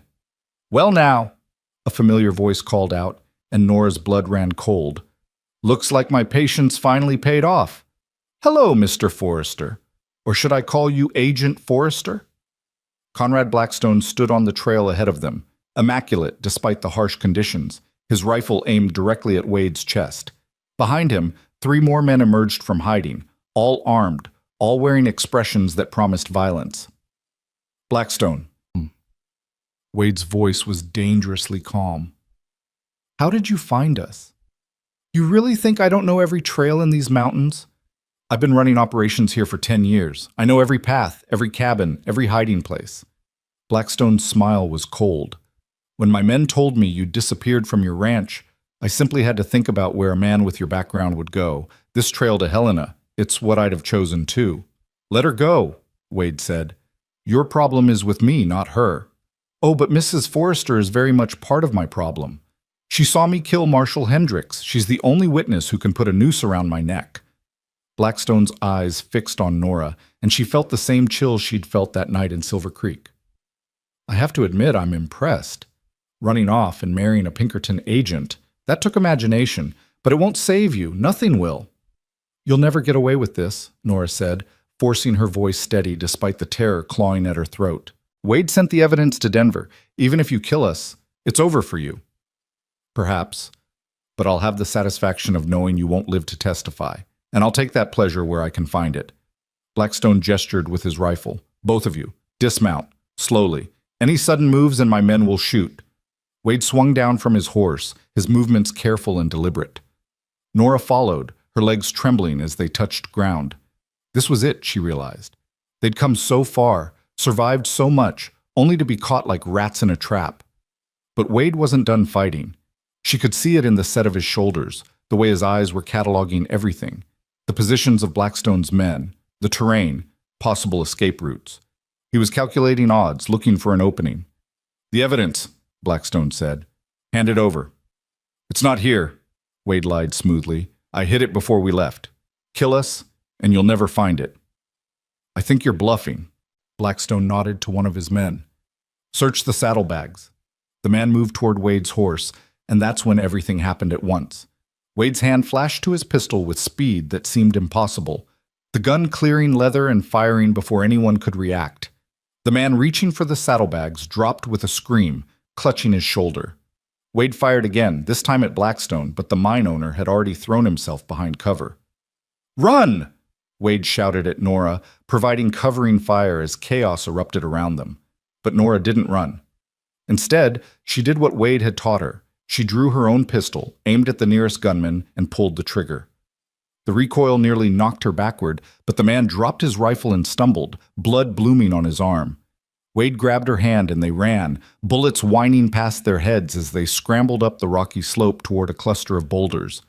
One of Wade's horses screamed and went down, hit by gunfire. The other bolted, running back down the trail with the precious saddlebags still attached. They reached the boulders and dove behind them just as a bullet struck the rock where Nora's head had been, sending stone chips flying. Wade immediately returned fire, keeping Blackstone's men pinned while Nora reloaded with shaking hands. "There's a crevice about 50 feet up," Wade said between shots. "It leads to a cave system. If we can reach it, that's a big if. It's the only if we've got." Wade fired again, and one of Blackstone's men cried out. "On my signal, you run for it. I'll cover you." "I'm not leaving you. Nora, listen to me." Wade grabbed her shoulder, forcing her to meet his eyes. "You're what matters. Not the evidence, not the investigation, not revenge. You. If I can get you out of this alive, everything else is worth it. So when I say run, you run. Promise me." She wanted to refuse, wanted to tell him she wouldn't abandon him to die alone. But she saw the desperation in his eyes, the fear he was finally allowing her to see, and she understood. This wasn't about heroism or duty. This was about love, raw and real and worth dying for. "I promise," she whispered. Wade nodded, then took a deep breath and stepped out from cover, firing rapidly to force Blackstone's men to duck. "Now, go!" Nora ran. She ran like she'd never run before, her legs pumping, her lungs burning, bullets kicking up dirt at her feet. Behind her, she could hear Wade's pistol firing, could hear him shouting to keep their attention on him. The crevice seemed impossibly far away, and she was certain with every step that the next bullet would find her. Then hands grabbed her from the side, yanking her into shadow. She screamed and struggled until a voice hissed, "Easy, Mrs. Forrester. I'm on your side." Nora found herself staring at the man from the ranch, the one who'd stopped the search, the one with the scar across his cheek. Up close, she could see he was older than she'd thought. His dark hair heavily threaded with gray, his face lined with years of hard living. "Who are you?" she gasped. "Name's Thomas Hendricks. The Marshal Blackstone murdered was my brother." His eyes were hard as flint. "I've been tracking Blackstone for months, got myself hired on with his operation. When I realized you were the witness, I did what I could to protect you without blowing my cover." "Wade, he's still out there." "I know. Come on, there's another way down." Thomas pulled her deeper into the crevice, into darkness that opened into a larger cave. "This system connects to a trail on the far side of the mountain. We can circle around, come at them from behind." "We have to help him." "We will. But not by running back into their guns." Thomas was already moving, clearly familiar with these caves. "Trust me, Mrs. Forrester. I want Blackstone dead as much as you do." They navigated the cave system quickly, Thomas leading with confidence born of previous exploration. Within minutes, they emerged on the far side of the ridge, the sounds of gunfire echoing from above. Thomas handed Nora a rifle from somewhere. "You know how to use this?" "Well enough." "Good.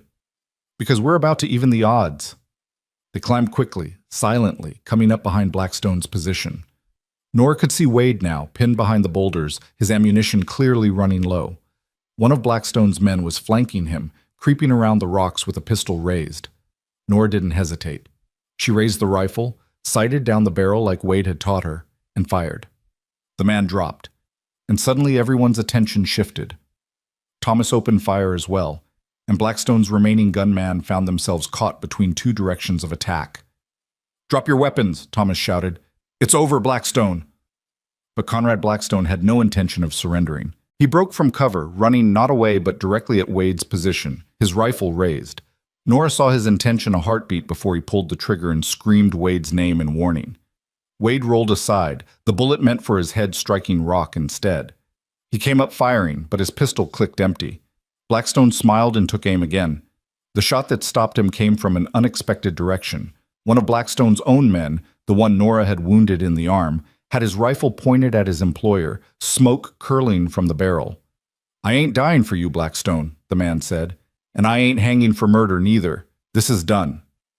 Blackstone looked down at the blood spreading across his chest, his expression one of complete disbelief.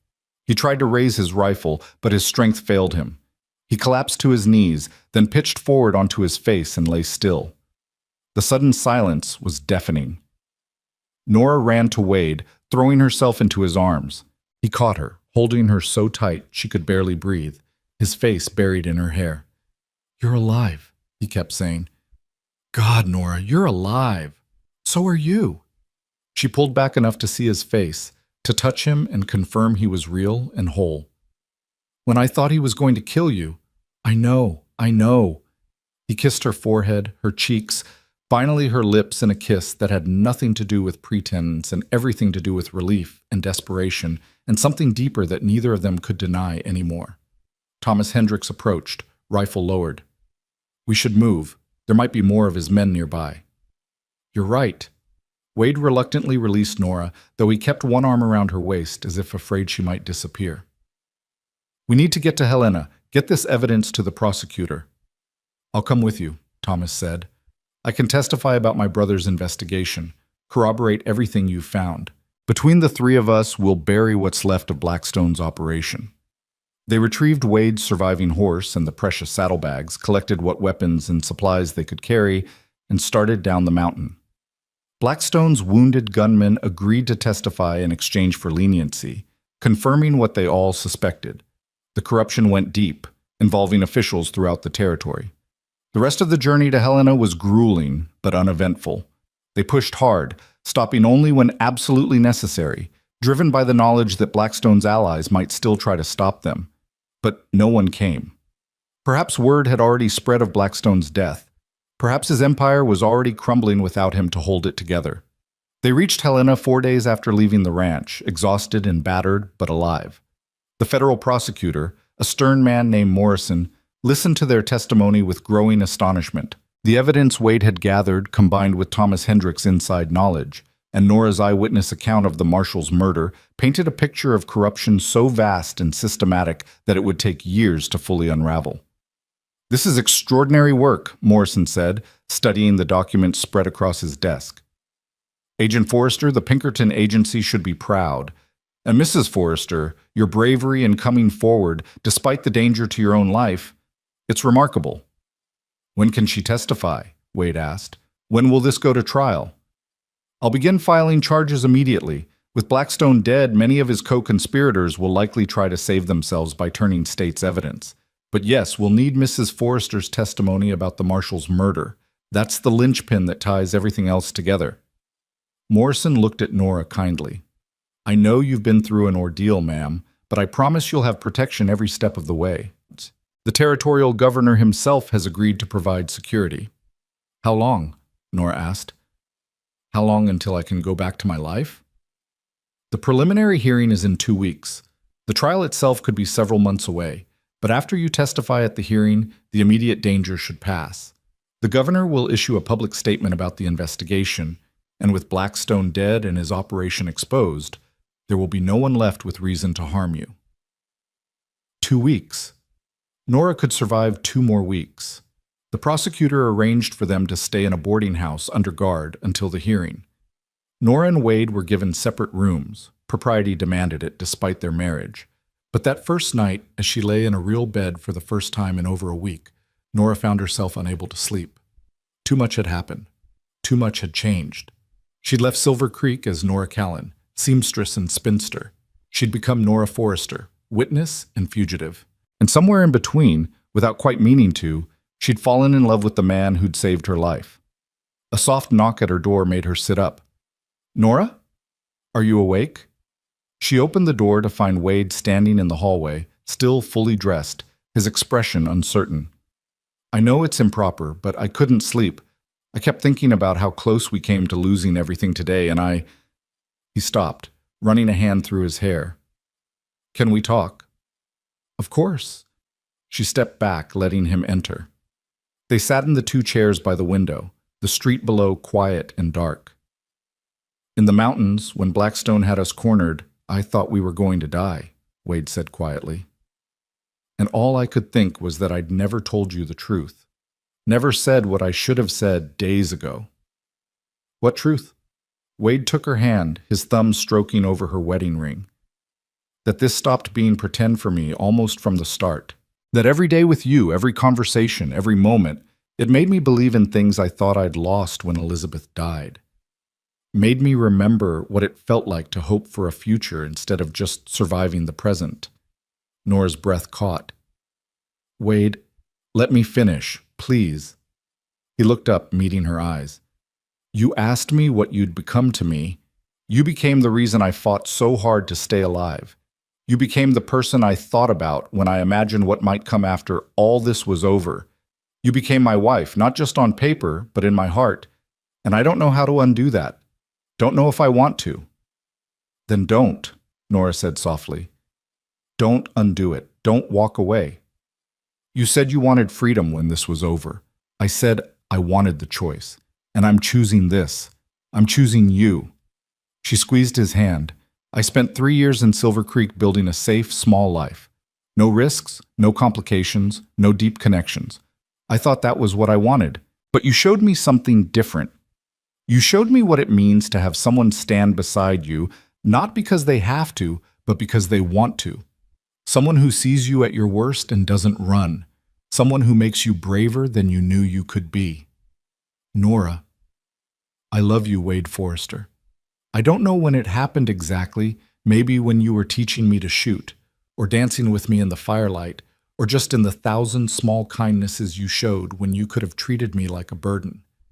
But it happened, and I'm not taking it back. Wade stood abruptly, pulling her to her feet and into his arms. When he kissed her this time, there was nothing chaste about it, nothing held back.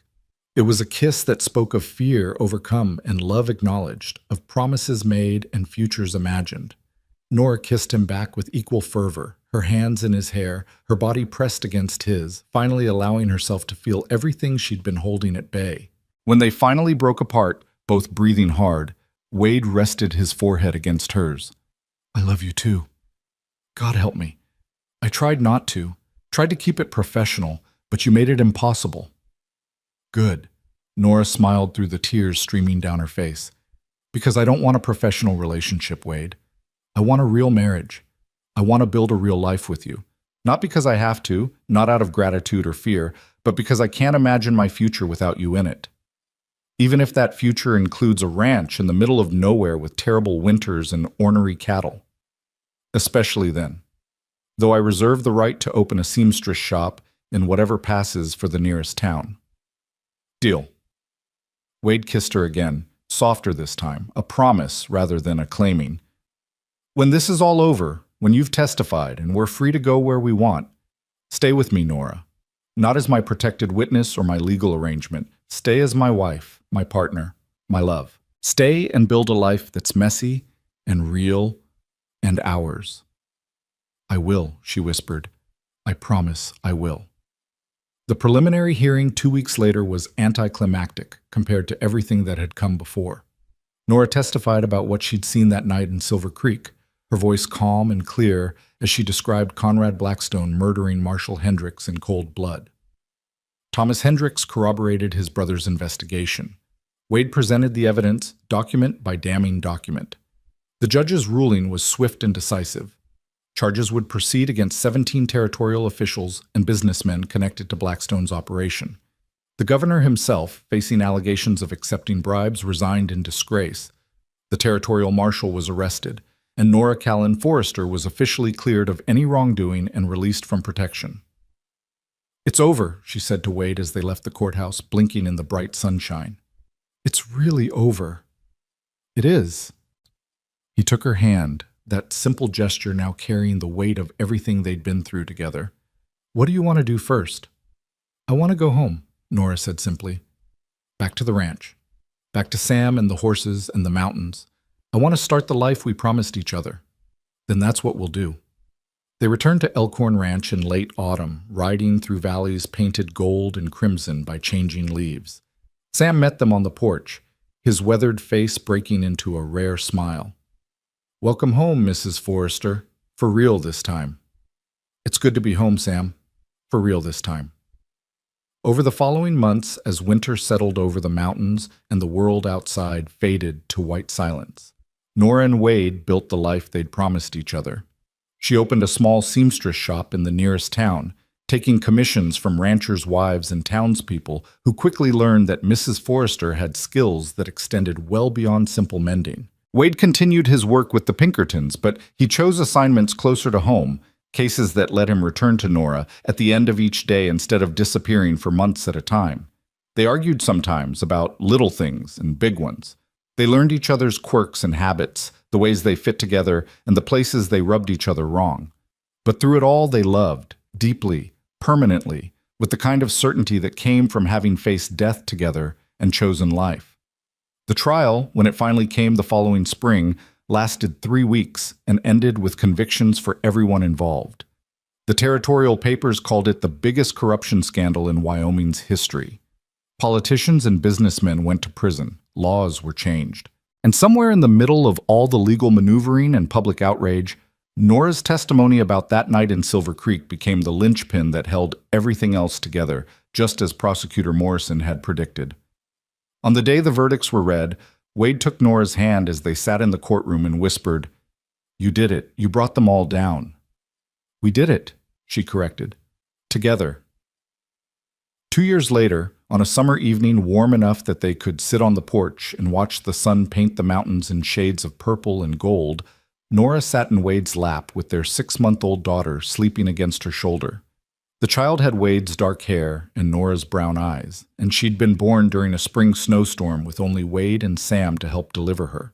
They'd named her Elizabeth Grace, Elizabeth for the woman Wade had loved and lost, Grace for the second chance they'd both been given. "Do you ever regret it?" Wade asked, his hand resting on Nora's waist, his chin on her shoulder so he could see their daughter's sleeping face. "Giving up the life you had, the plans you made?" "Every single day," Nora said, then smiled at his shocked expression. "I regret that I had to witness a murder to find you. I regret the fear and the running and the danger. I regret that Elizabeth and Marshall Hendricks had to die for us to be here. But this, us, our life together?" She turned her head to kiss him softly. "This I don't regret for a single second." "Good." Wade's arms tightened around her and their daughter. "Because I plan to keep you here forever. You, me, Sam, however many children we end up with. Maybe a few more horses. This is where you belong, Nora Forrester. With me." "I know," she said, leaning back against him and watching the sun sink lower toward the mountains. "I figured that out the night you taught me to dance, or maybe the day you taught me to shoot. Definitely by the time you married me to keep me safe." She paused, considering. "Actually, I think I knew the moment you dropped that rope down the alley wall in Silver Creek. Everything after that was just me catching up to what my heart already knew." "And what was that?" "That some cowboys are worth trusting your life to, and some marriages that start with fear, end with love that can outlast anything." She felt him smile against her shoulder. That sometimes the most dangerous thing you can do is also the thing that saves you. And that home isn't a place. It's a person who stands beside you when the world turns dark and promises you'll face whatever comes together. They sat in comfortable silence as the sun finally slipped behind the mountains and the first stars began to appear in the darkening sky. From inside the house, they could hear Sam beginning to prepare dinner, the familiar sounds of domesticity that now defined their days. Their horses grazed peacefully in the pasture. Chickens scratched in the yard. Somewhere in the distance, cattle lowed as they settled for the night. It was an ordinary evening on an ordinary ranch in the Wyoming Territory, with nothing to distinguish it from thousands of other evenings in thousands of other homes across the West. Except for the two people on the porch, who'd traveled through fear and violence and loss to arrive at this moment of perfect peace, who'd married for protection and stayed for love, who'd proven that sometimes the greatest adventures end not with drama, but with quiet joy and the simple promise of tomorrow. Wade kissed the top of Nora's head, breathing in the familiar scent of her hair, feeling the weight of their daughter in her arms and the solid realness of this life they'd built together. "I love you, Nora Forrester." "I love you too, Wade Forrester." She smiled, content and complete. Now and always. Years later, when their children were grown and their hair had turned gray, when the ranch had expanded and the territory had become a state, when the story of the witness and the Pinkerton had faded into local legend, Wade and Nora would still sit on that same porch and watch the sunset together. They'd hold hands and remember the terror and the triumph, the running and the fighting, the moment in a ranch house living room when they'd spoken vows that started as necessity and became truth. "You know what I think?" Nora would say, her voice carrying the soft rasp of age but losing none of its strength. "I think I was supposed to witness that murder. I think I was supposed to run and hide and be terrified. Because it was the only way the universe could get me to stop being so damn careful and actually live." "You think God wanted you to see a man get killed?" Wade would tease, his arm around her shoulders, his body still solid despite the years. "I think God wanted me to meet you, and he knew I was too stubborn to do it any normal way, so he had to get creative." She'd lean into him, fitting against his side the way she had for decades. "Best creative decision he ever made, if you ask me." And Wade, pulling her close as the sun painted the sky in shades of fire and the wind whispered through the pines, would have to agree. Because some love stories start with gunfire and end with grace, and some promises made in fear become the foundation of joy that lasts a lifetime. They'd married for protection but found something infinitely more valuable. They'd found home in each other's arms, found peace after violence, found love that could outlast fear itself. And in the end, that was the only story that mattered, the only truth worth telling. The seamstress and the cowboy, the witness and the agent, the woman who ran and the man who saved her, became simply Nora and Wade. Two people who'd faced the darkness together and chose every day, for the rest of their lives, to walk toward the light hand in hand. And they lived, as the old stories say, happily ever after. Not because their life was perfect or easy, but because they'd learned the greatest truth of all, that love built on trust and tested by fire becomes unbreakable, that marriages born of necessity can transform into partnerships of choice, and that sometimes the most terrifying journey leads exactly where your heart needed to go all along.